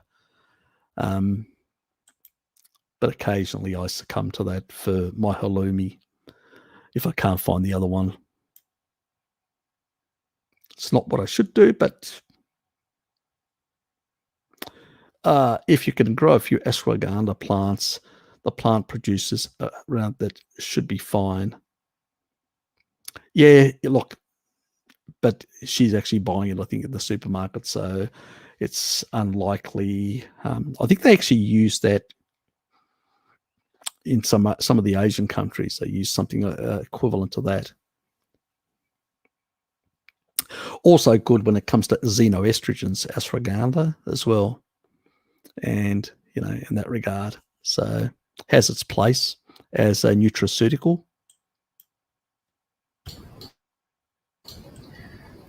Harry, a while back you said that dealing with xenoestrogens depletes a certain nutrient. I don't remember which one it was. Choline. Okay, that's it. And now I remember, because you even said that it would be. And choline is critical. Acetylcholine for your brain, neurotransmitter. Yeah. And choline is also very important in terms of methylation to take some pressure, because a lot of carnivores, we will consume methionine, which will convert in our livers to choline, and choline can push the other methylation pathway, and we also can convert. That's the other reason why you don't need to supplement folate either, because folate you can get it from eggs or liver, but you can also get folate from the conversion of choline to folate with enzymes again. So it usually goes methionine, choline, folate.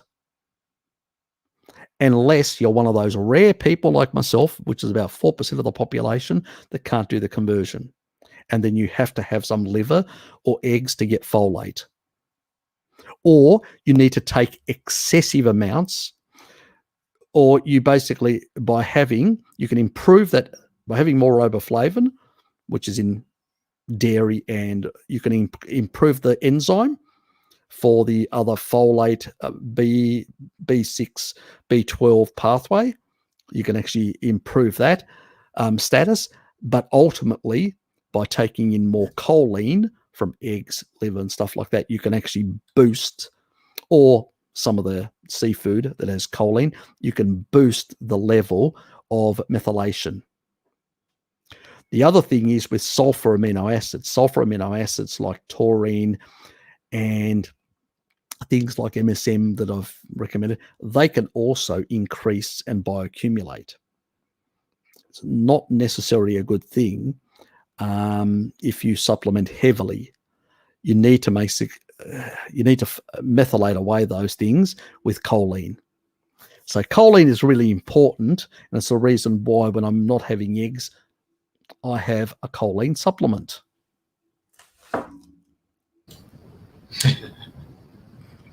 There it is.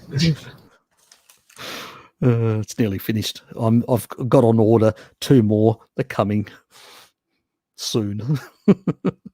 So choline will methylate estrogen, methylate away xenoestrogens, and methylate, bring back to normal physiological levels your sulfur levels. So sulfur is very important to get into your diet, because we deplete a lot of sulfur from things like oxalates and a lot of other things. So it has a place. But the level of sulfur, you have to be very careful so it doesn't bioaccumulate. But usually if you're on a species-appropriate diet, you're getting enough methionine. And if you're not one of those rare people that has that 4% that has those conversion problems, like I have, then you're fine.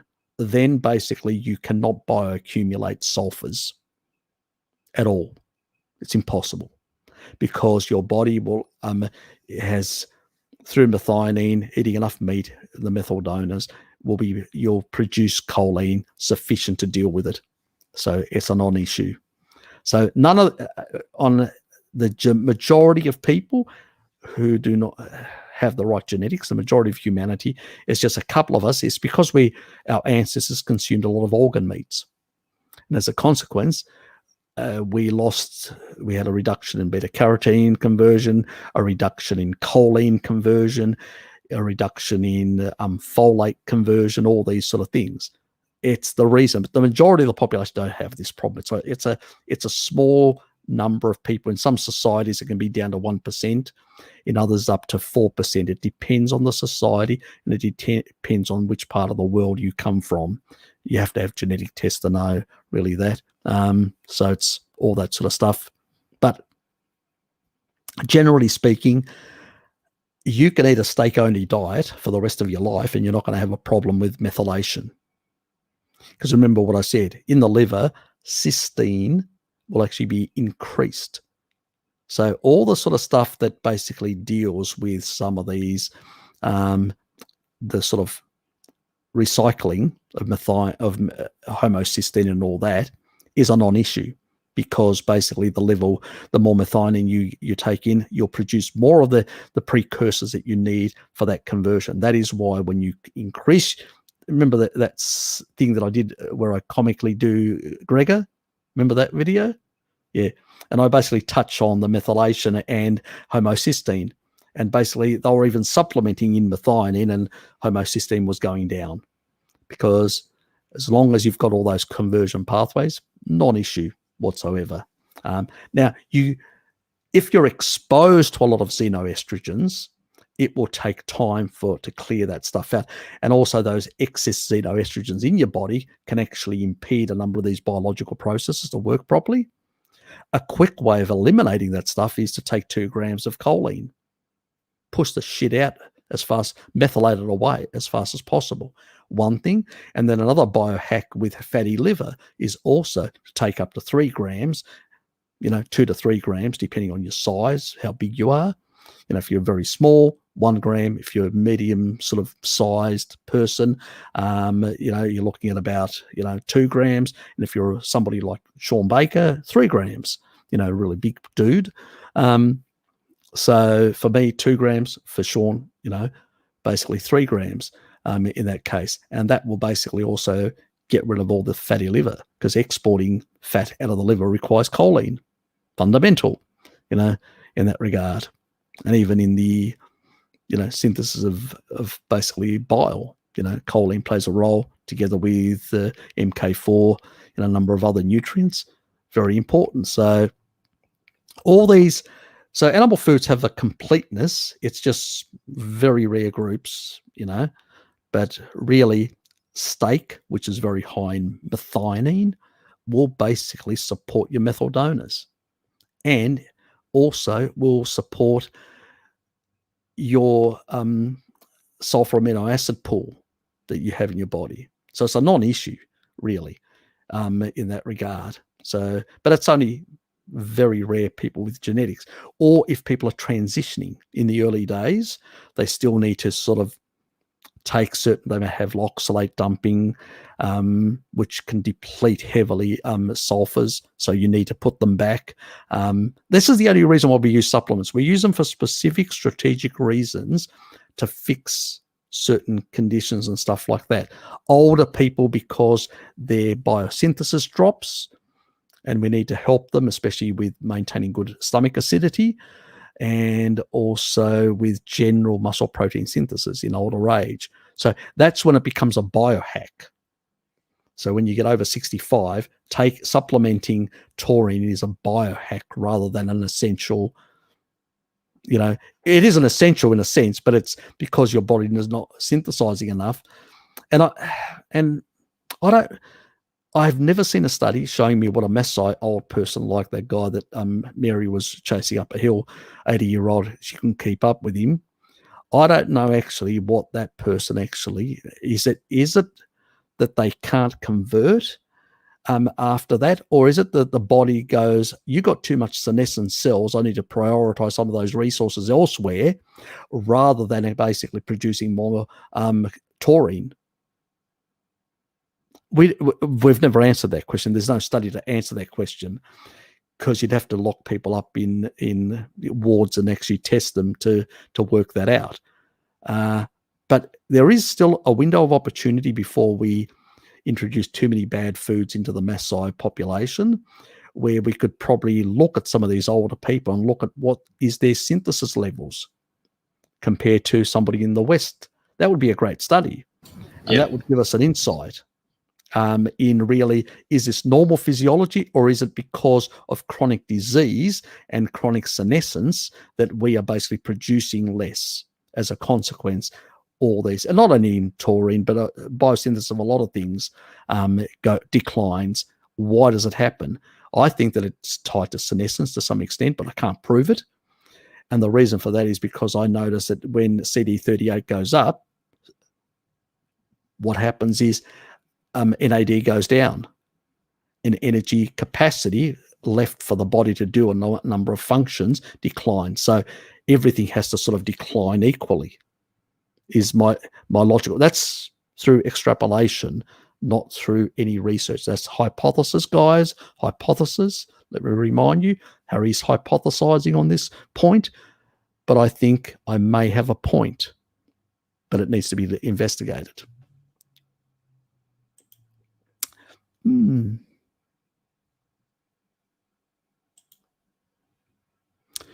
we are over the 3-hour mark. So as you can see, I'm rapidly going. Yeah, I'm going over to Dad's. Are you coming over or not? Yeah, I just realized it's nearly midnight. Yeah, and it's nearly my time to. Did you go down there? Did you? Oh, okay. What time did you go? I didn't see. Hey, I didn't see an SMS from you this morning.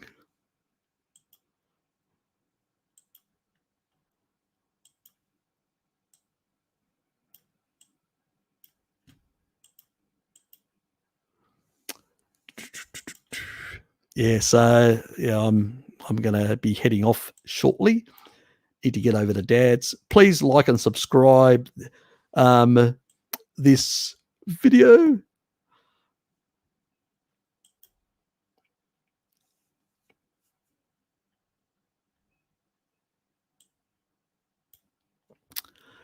Yes, they are. That's what we really need to do. We need to modernize traditional farming, and we need to help farmers do that everywhere, and a lot of the farmers will benefit in the long run as well, and the rest of us as well, with our food supply. But as I say, support your local farmers. Even if you have to pay a few quids a bit extra, just support them. Keep them viable until we get to the stage where we're going to transition. Because if the kibble culture picks up pace, when we do the conversion, there'll be very little supply if we don't support the local farmers. We can't support the bigger end of town. Yes, they're cheaper, I understand, and not everybody can afford. But if you can afford, like I can afford, support the smaller farmers, because those smaller farmers are going to support the rest of us in the long run. They're going to be around to provide the animal foods that we need. If we don't, it's going to be a different world. Let's put it there. It's definitely not. Yes, the absorbability of it, the bioavailability, the utilization of it. Yeah, it's on every single front. The nutrients, the other important nutrients that go with that animal protein are really important. And there's a whole lot of other nutrients. There's hundreds and hundreds of nutrients. We don't know what they do. And peptides. We have no idea what they do. We haven't investigated them. And they exist in animal foods. They do not exist in plants. There's a few compounds that are similar, but generally speaking, they don't. So, yeah.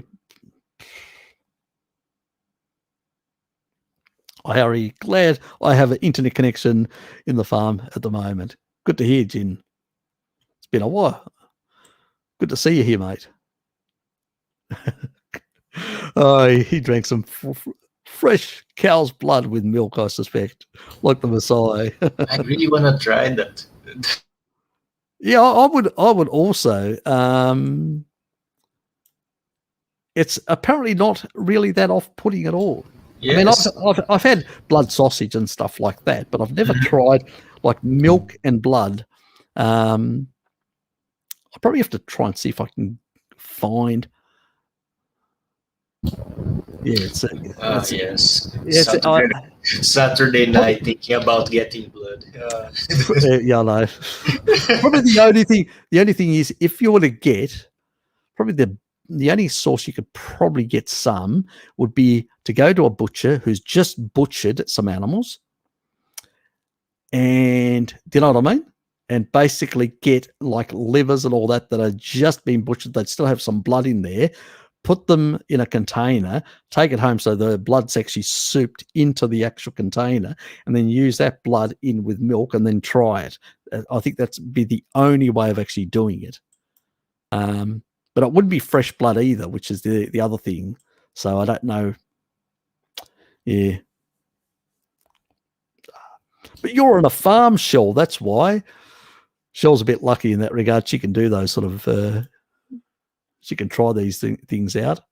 Us city slickers. Especially yourself, mate. God. Oh shit! Don't even tell me about that. You know what I'm thinking about, because by December I'll have Thanks like a few weeks off, and I'll go back to the countryside, back to my hometown. And my mom said she located a raw milk seller nearby. And I was thinking of just going absolutely ham, Harry. I was thinking of like, okay, let me see what happens if I like just have a lot of raw milk and lots of, as much as I can eat for a few weeks, and then I'll just, after that I'll just go back to my usual thing, because I'll be back on the countryside. And yeah, it's a special opportunity, I guess. Yeah. I know you'd be there. Yep, exactly. And I'm not changing that policy at all. And I'm very quite clear about that.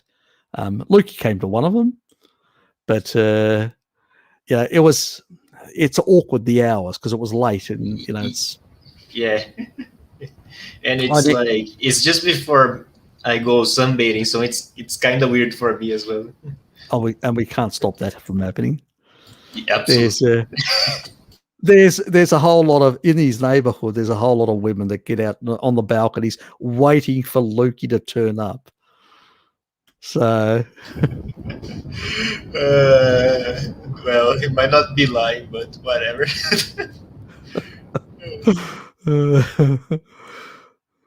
Yeah, that's right. He does promote.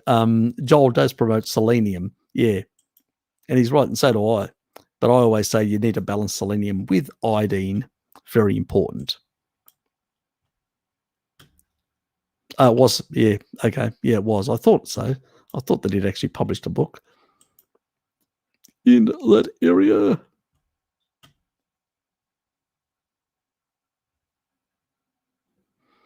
Yep. So you know a bit about that as well. It's actually expensive, absolutely expensive. But even refined sugar was actually produced in very expensively in India. Yes. And the elites only could afford it. It was actually worth more than gold. It was that expensive. So, yes, they were and you know what? Their physicians, thanks, mate. And their physicians were some of the earliest people to actually discuss diabetes. So they were battling. Okay. In the Indian elite. If you take a look, even the elites in in Egypt had rotten teeth right through, really bad. And they actually, some of the earliest dentists actually the science of dentistry originates in Egypt. Surprise, surprise. The perfect diet, the Vagoons would say, is the Egyptian diet, a high carbohydrate, low fat diet. Yes. Just take a look at the skeletal remains of the Egyptians. That'll tell you what a perfect diet looks like. It's not that. We've done the experiment over thousands of years of Egyptian history. Can people look at that? We don't need long-term studies on, on plant-based diets. We only have to look at the Egyptians. They are the closest to that. And cardiovascular disease and all the other sort of stuff that basically comes from that. So, yeah, it's pretty bad.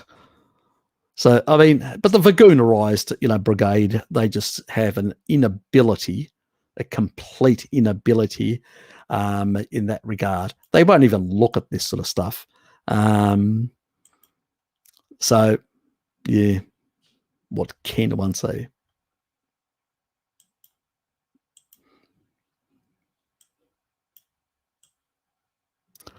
I'm going rapidly through, and I'm only going to answer a question that I've never answered because most of my comments, most of you guys have heard some of this stuff.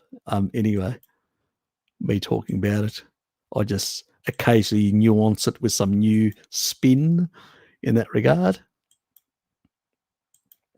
So I'm looking forward to doing that video, that German study on the taurine.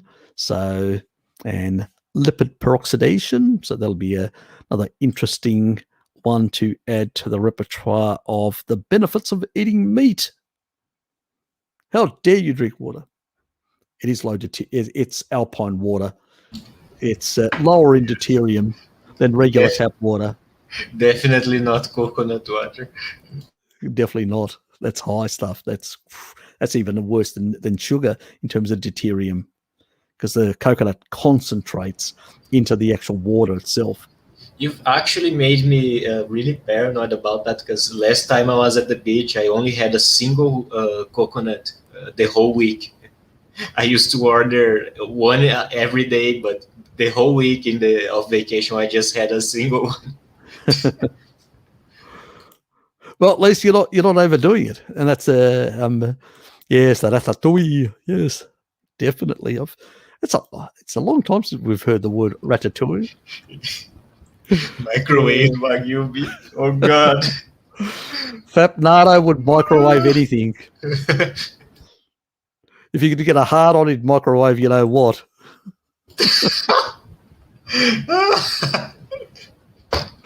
Oh, Jesus. I couldn't help myself. Sorry.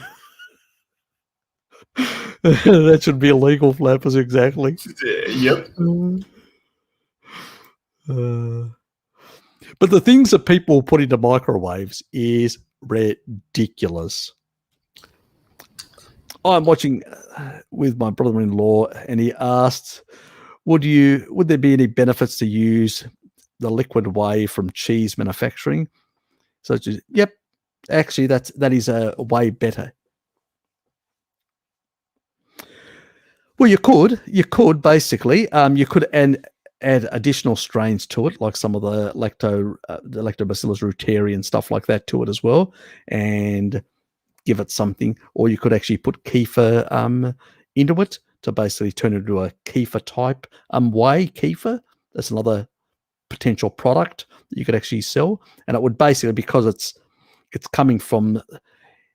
And you can actually sell it as organic, as if the environment's organic, and also as grass-fed or stuff like that. So you've got you've got a lot of options depending on some of this sort of stuff, angles, and also low processed, because you're getting it from the actual cheese directly from the manufacturing. So you've got a lot of product angles you could probably use in that regard. This stream is like it's like nutrition, history, business pitch ideas. It's like Every week it's like 5 new business model ideas. You know me, I can't help myself.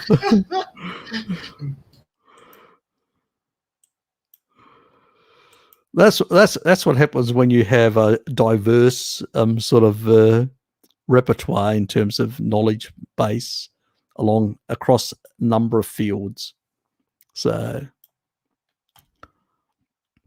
I don't know whether my prediction for 2025, the big collapse, whether that's going to play out. But that was my prediction back in 2006. So that was a long time ago.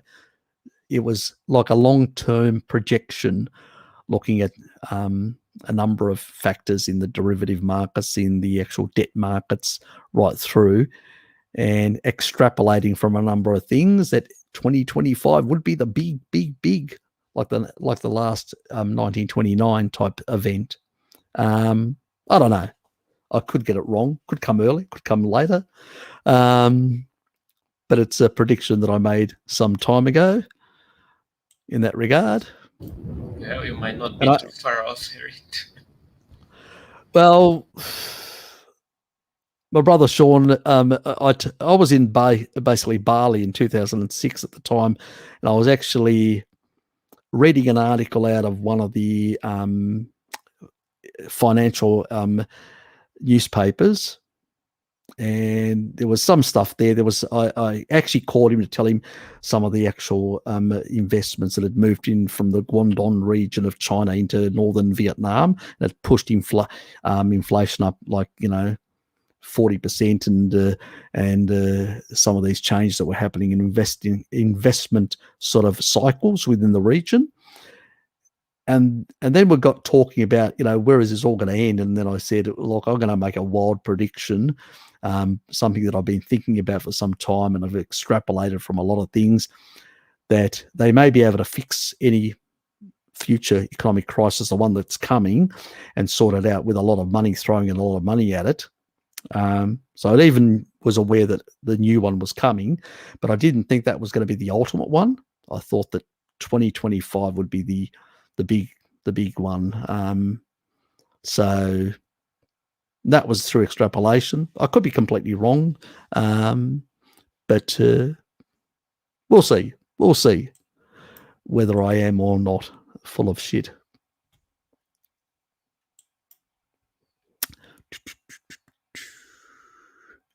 I heard rumours of that Cochrane was censored from Instagram.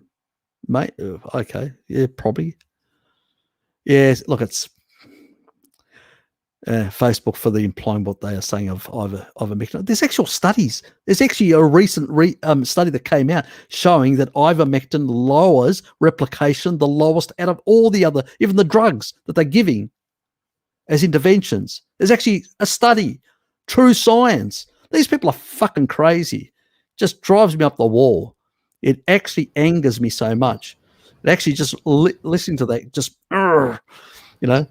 So you know what me and Bart are basically just screaming off the top of our heads when we listen to this nonsense. That's why I don't watch TV anymore. I've just switched off because it's just so infuriating. The nonsense is beyond a joke. These people are beyond crackpots. They are criminals. They've got an agenda, and they don't give a shit about anyone else. And that it can't be explained any other way. I'm not a conspiratorial person, and I go after all the crackpots, even on so-called our side of the fence. When there are people that basically are questioning the government and all that, but then throwing in some crackpot ideas like the prions and many other things, I will go after them as well. Anybody that promotes not anti-science bullshit, I will go after them. These people are basically ignoring research. The current research is showing that ivermectin, past research showed in terms of coronaviruses of all sorts, that ivermectin suppresses replication of those things. And now we're seeing it in the latest literature in terms of the current one. And for Facebook to be taking down people, or Instagram, all that, and ignoring the current literature that's out there is beyond a joke. It is beyond a joke. This is the problem. I've had a number of things removed that I've posted on my Facebook channel. They just removed it, you know, and it was just, even my own stuff, I don't put a lot on there because I'm fearful that I'm going to lose my Facebook channel. You know, my own stuff is actually, Facebook's even worse than YouTube. I'm not kidding you. Facebook is even worse than YouTube. That guy, that young little punk, you know, that's what he is, a young little fucking punk that just thinks that basically he can do whatever he likes. Yeah. You know, complete and utter asshole. It is people like us that actually built his platform and made him the money. So, what an asshole. God almighty. It's becoming, for people, reasonable people that are pointing out these problems, ivermectin actually will deal with, it'll deal with basically a lot of things, a lot of pathogens. So pathogenic bacteria,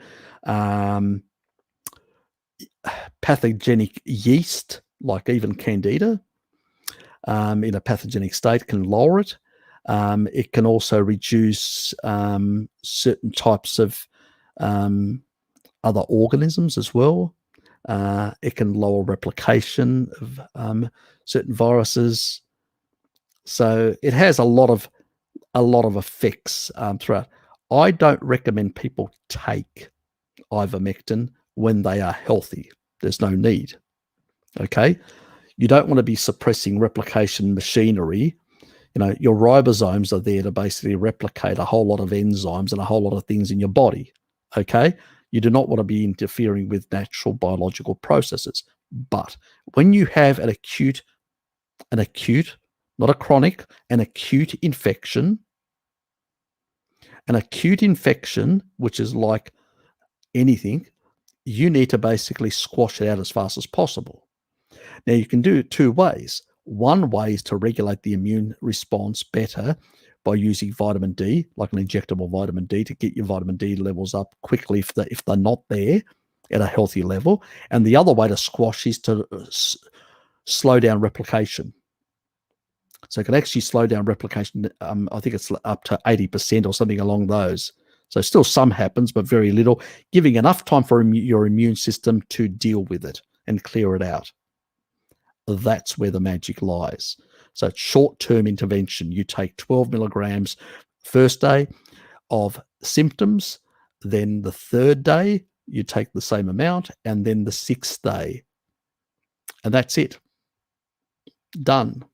You know, by then you should have cleared it out, unless you've got very low vitamin D status. And that's when I recommend that people basically get injectable to bring up their status very rapidly, so they don't end up with long COVID type symptoms, generally speaking, or those sort of long effects that actually happen that we've seen in a lot. And it doesn't only happen, it also happens with influenza. You can get long influenza type symptoms, again, from a suppressed immune system. Or a suppressed immune system can actually allow a virus to basically stay in the system in a more or less without being cleared out for months sometimes. And you can have this low grade type of infection where people are not basically getting better. They're just feeling really lousy for months, you know. So you need to have good vitamin D status. Critical. So these are the two, you know, one is the sort of sledgehammer. I want to get this out of my system. And the other one is basically to have a robust immune system. And, you know, having insulin resistance, having overweight and all that means you're going to be absorbing a lot of that into your fat cells, a lot of that vitamin D. So you may need much higher doses. And that's another reason for, you know, using the storage form 25OH in the injectable form, because you're going to basically be able to get it in circulation into your bloodstream, and more of it will end up in your kidneys getting converted to 125, the active form. So to deal with the problem, the acute problem, you know, how you fix the other problems, that is basically to get on a low carbohydrate ancestral diet and other things like that will over time fix the other related issues that are compounding and creating a lot of these issues. So, and the other thing that I did forget is mold as well. Ivermectin will clear out mold out of your body as well. So another important thing to use.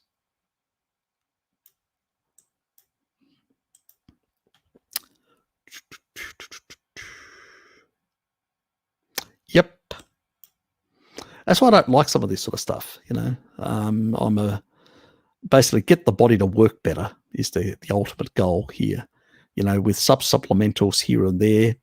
But a lot of this sort of stuff is questionable in many regards and can do more damage than good.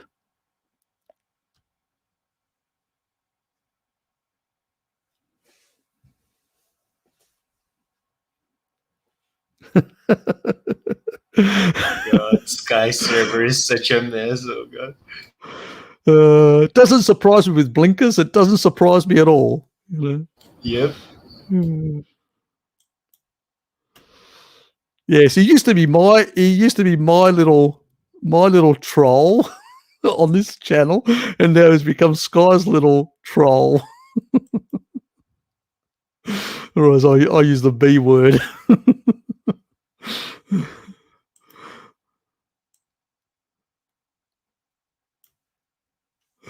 Very much so. Have you seen her recently? God almighty, she's looking bad.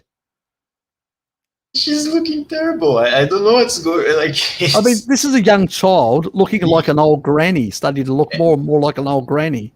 Exactly. She looks like she looks elderly. It's terrible. It's like, yeah, you could put her almost like a ghost even. You could put her in a nursing home. The way she looks, she'd be passable as an old lady. Exactly. God almighty, the cognitive dissonance in that family must be horrendous. They can't see how bad her daughter is. It's just maddening. God almighty. I mean, they lucky had a species appropriate diet from a lot of animal foods, I mean, in their diet for many years. Yep. You know, and then they are later in their age, in more recent times, became veganerized. Their daughter's been put on that from a much earlier stage, and it's not looking good. Yep. You know, because you know, she doesn't have the, let's say, the stored resources to cope with that lifestyle. Exactly. No, and if you mention this like on social media, or like if you talk about this in public, people think you're crazy for bringing her looks up. But it's plain obvious. It's there to see. I go to people. If you don't believe me, go and look at her 5 years ago and look at, or sorry, 1 year ago. 1 year ago. Now. Or just 1 year ago and now. You know, that's not a very long period of time, you know. And I can show you a lot of children in her age bracket a year before and a year later, and even on a regular sad diet, they look fine. They look fine. So that just tells you how bad the veganerized diet in terms of nutrient deficiencies, malnourishment, how bad it is. That it can age you that fast and do you so much damage because of the lack of, you know, good nutrients from animal foods. You know, it's just absolutely ridiculous. Yep. Very much so. Very well put, Shell. Yes, a lot of that is scams, crap. Nobody had essential oils in ancestral times. Let's be honest. It's just a lot of it goes rancid anyway in those bottles. Yep. He's a confirmed genetic freak. Yeah. He's got plenty of issues. Let's put it that way. Yeah, that's what you get for mentioning polymorphisms. Yeah, that's it. Blame my ancestors. Yeah, you picked the wrong parents, Harry. Yeah, exactly. Yeah, we saw that earlier. Depends on what sort of part of my body I'm talking about, Tracy.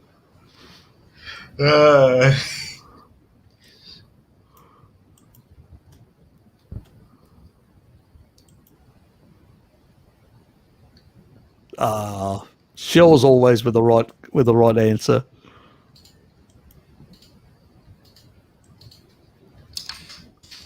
But I'm looking forward to basically doing an early day type thing where people from North America can actually come to the Zoom sessions, because I think that would be great. It's too much money and too much time. Those guys actually, if you look at those guys, mate, they actually set up everything with cameras in there. They've got a whole lot of staff and all that. And actually, I don't even have gym membership. I do my own stuff at home. So, Much better. look, I don't do any of that sort of stuff, gym stuff. What I eat in a day, God, I'd basically top myself if I did something like that. I find that so boring. I can't understand how people can sit there watching other people basically doing exercises or eating. Yeah, It's beyond me. And it's like, I can't even understand, because at some point I know someone will ask me about, oh, what you eat in a day, or if I ever start making content, people start asking me that, and I'll be like, look, I have no interest in talking about, because it's the most plain stuff ever, because I just eat the foods I like in the simplest preparation possible. I don't want to overcomplicate things. There's nothing special to show you. It's literally omelets with bacon and steaks at lunch. Exactly. I mean, I do mention some of the stuff that I do, but I'm not going to do a cooking show. I'm not going to go do a demo like, this is how you cook this and all that. Yes. There's and that's why I said, exactly. That's why I said last time to Hello Kitty, can you just put how you do it on the chat thing? And she put it there and for people to copy it. I've talked about about the liver, how to prepare it, how to cut it in thin strips, put it in a bowl, put in some milk, put in some rosemary, allow it to soak and absorb the flavor of the rosemary, and those strips, lay them on, in an oven on a tray, and I use baking paper to lay them on that, and then cook them. Some will basically do it on, like Brother Sean, he'll basically just do all that on his barbecue. And I have to say that they turn out much better on a barbecue. So, but if you've got time to do that. If you don't, you can do it in an oven in the same way. And so, people, simple stuff, but really give it a lot of flavor and stuff like that, and really tasty. But doing all the other stuff, God, it's hard enough to do the actual videos and all that sort of stuff. These people, like the Thomas DeLauras and all that, they've got the time. They've got all the time to basically set up all this sort of stuff, equipment and a whole lot of staff to do that. And they're all polished and all that sort of stuff. So, I mean, occasionally I do some stuff like, like scenic stuff that I walk in nature, and, I've taken you guys along with me while I'm doing my walks and stuff like that. And Bart does a few things as well, but I don't really get heavily into that sort of stuff, so.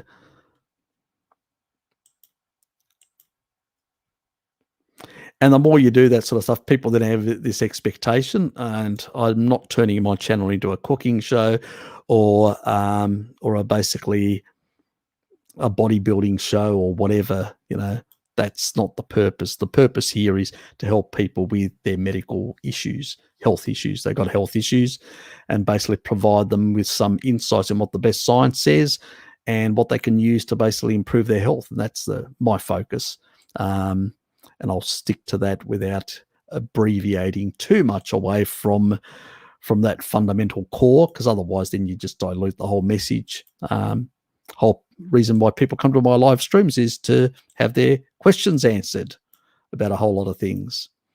And I think people do enjoy it. I mean, when I look at some of my other videos, they don't do as well as some of my live streams. My live streams are always very popular because there's so little bits of information here and there. Yep, I think we covered that. For the elderly, you're looking at minimum leucine 2.5 grams. You're going to get a bit, point something from the food. That's minimum. 2.6 grams to be precise is what you need for muscle protein synthesis, minimum. So, if they are really in a bad state and they really need, probably go up to 5 milligrams. Grams. 5 grams. Not milligrams, grams. So 5 grams. If they're really in a bad state and they really need to, and then they can come back down, to 2.5 grams together with some food and all that. But some people who are really malnourished in really bad state, they have been eating kibble and all that, they can't produce enough stomach acid and all that. It's really hard to get them to eat a lot of meat in that regard. So all you can do is give them a couple of grams of taurine and leucine together, because taurine is not only, it does a lot of things, but also one other important thing that it does with amino acids is it's an amino transporter. So it will bring in more aminos into the actual amino pool. And so it will help transport into the body far more aminos. And in older people, it's critical that they get more aminos in. The reduction of taurine synthesis is another driver for sarcopenia and osteoporosis in older age. So very important to get the taurine in that regard. So, but again, remember, when we're talking about taurine, blood pressure, if they're on blood pressure meds, you got to go slow, 1 gram, adjust before you can go a bit higher. So you have to be really careful with blood pressure meds. Sometimes I even recommend people give them 0.5 gram, see what their response in terms of blood pressure is, then go to the doctor and get their meds adjusted. And so increase with adjustments of blood. And you have to work with a physician in that case and tell them that I'm using taurine and explain why you're using taurine, and pretty much do it for that purpose. And then you'll get them cooperating. And if the physician doesn't want to cooperate, find a physician that does. As simple as that. If the doctor's not going to basically work with you to help your dad, or elderly mum in your case, improve, in my case, my dad, find a new physician. Dad's physician is pretty good. He actually likes my thinking, which is... So I've had a number of interesting conversations with him, and he's really up to scratch. He also has done he lost a lot of weight doing a high protein diet. So, yeah, so he's not like your typical doctor. He's a middle-aged, he's younger than me. He's in his mid-30s or probably now closer to his late 30s, but he's more open to different thinking rather than, your traditional doctors that are very much caught in, yeah.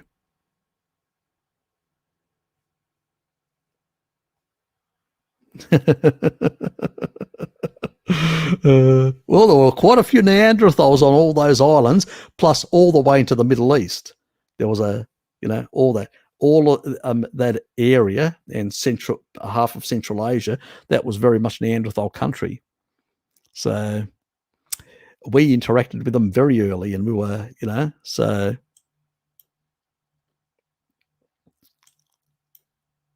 But I don't think we actually bred with them very much until much later stages. My hypothesis is that they couldn't actually hunt, so they became interdependent with us and became part of our group, so to speak, out of necessity.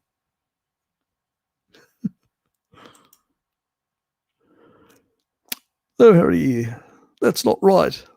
I need large double-blinded RCTs before, Nathan, before we can use it, like that. Remdesivir, actually, the latest study actually shows remdesivir is less capable of stopping replication compared to the cheaper ivermectin. But again, the social media companies are promoting pretty much big pharma products, not alternatives that work better and are cheaper. for the consumer, because again, they're motivated by money, not by people's health or, you know, people getting the best knowledge. So that's a common story. Italian migrants. Yes. My parents came later. They were, you know, in the 60s.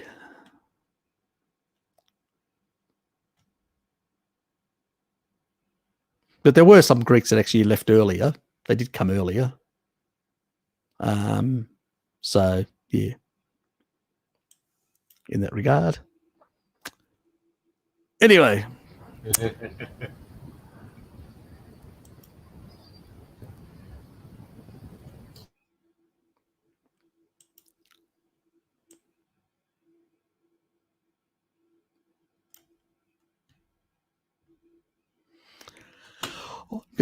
What was Phoenix saying? Bodybuilders taking casein supplements for long lasting instead of eating dairy or fat. Yeah, they do that for that reason. Yeah, but I've you know, why not eat, you know, something like cheese? Cheese has got very high in casein, and it's got a whole lot of other nutrients. And this is the problem with a lot of bodybuilders, that they go and buy all these damn supplements rather than eating real food that does the same thing. Eat steak and eggs, eat some you know, cheese with it and all that. Way better. So yeah, what can one say? Definitely not.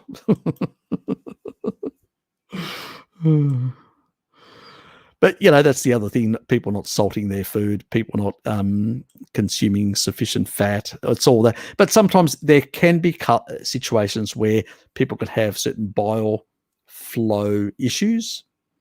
And that can be another issue that can harden the stool as well. There are conditions especially that can make things a bit worse and exacerbate. And also gut microbiome. You know, if you've lost a lot of gut microbiome sort of diversity. Anyway, I better go because we're getting up to 4 hours, and I should have been somewhere about 15 minutes ago. So I'm out of here. Anyway, guys, thanks for being here. Appreciate everybody turning up, and thanks for your support. And I will see some of you lovely people in, what is it, in about 3.5 hours from now. And anybody else next week, as the situation goes. I'll leave that on there with Fat Nardo basically laughing. You know, that's how I feel sometimes after these long sessions. It's a laugh. Yes. Go right down to the bottom. Oops. Oh, stop doing that. Damn. See you, right? Definitely. I'll be deep asleep. And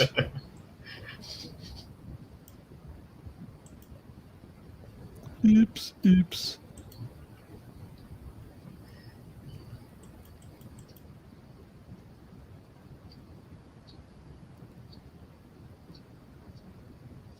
And I'll leave it there. That's where all the stuff. And I'll put that up just to remind everyone. Yes, the Eurasian one is coming up, so do not miss it if you're still awake or still around or not comatose somewhere. Anyway, thanks for being here, everyone, and I appreciate it. Appreciate your time, and I hope you got something out of it. And thanks, Lukey, for being here. Always a pleasure, mate, for you to be here as well. You know, so it's always nice, Eric. Thanks for your contribution, and I'm really happy your mum's really doing well as well. So it's good to hear. Damn, she's basically starting to become a silent carny. She's eating liver. I never thought I would see this happen in my lifetime. That's the weirdest one. She's fixing up the nutrient deficiency very rapidly then. Yep. Just remind her that once her body tells her, I don't need any more to ease off.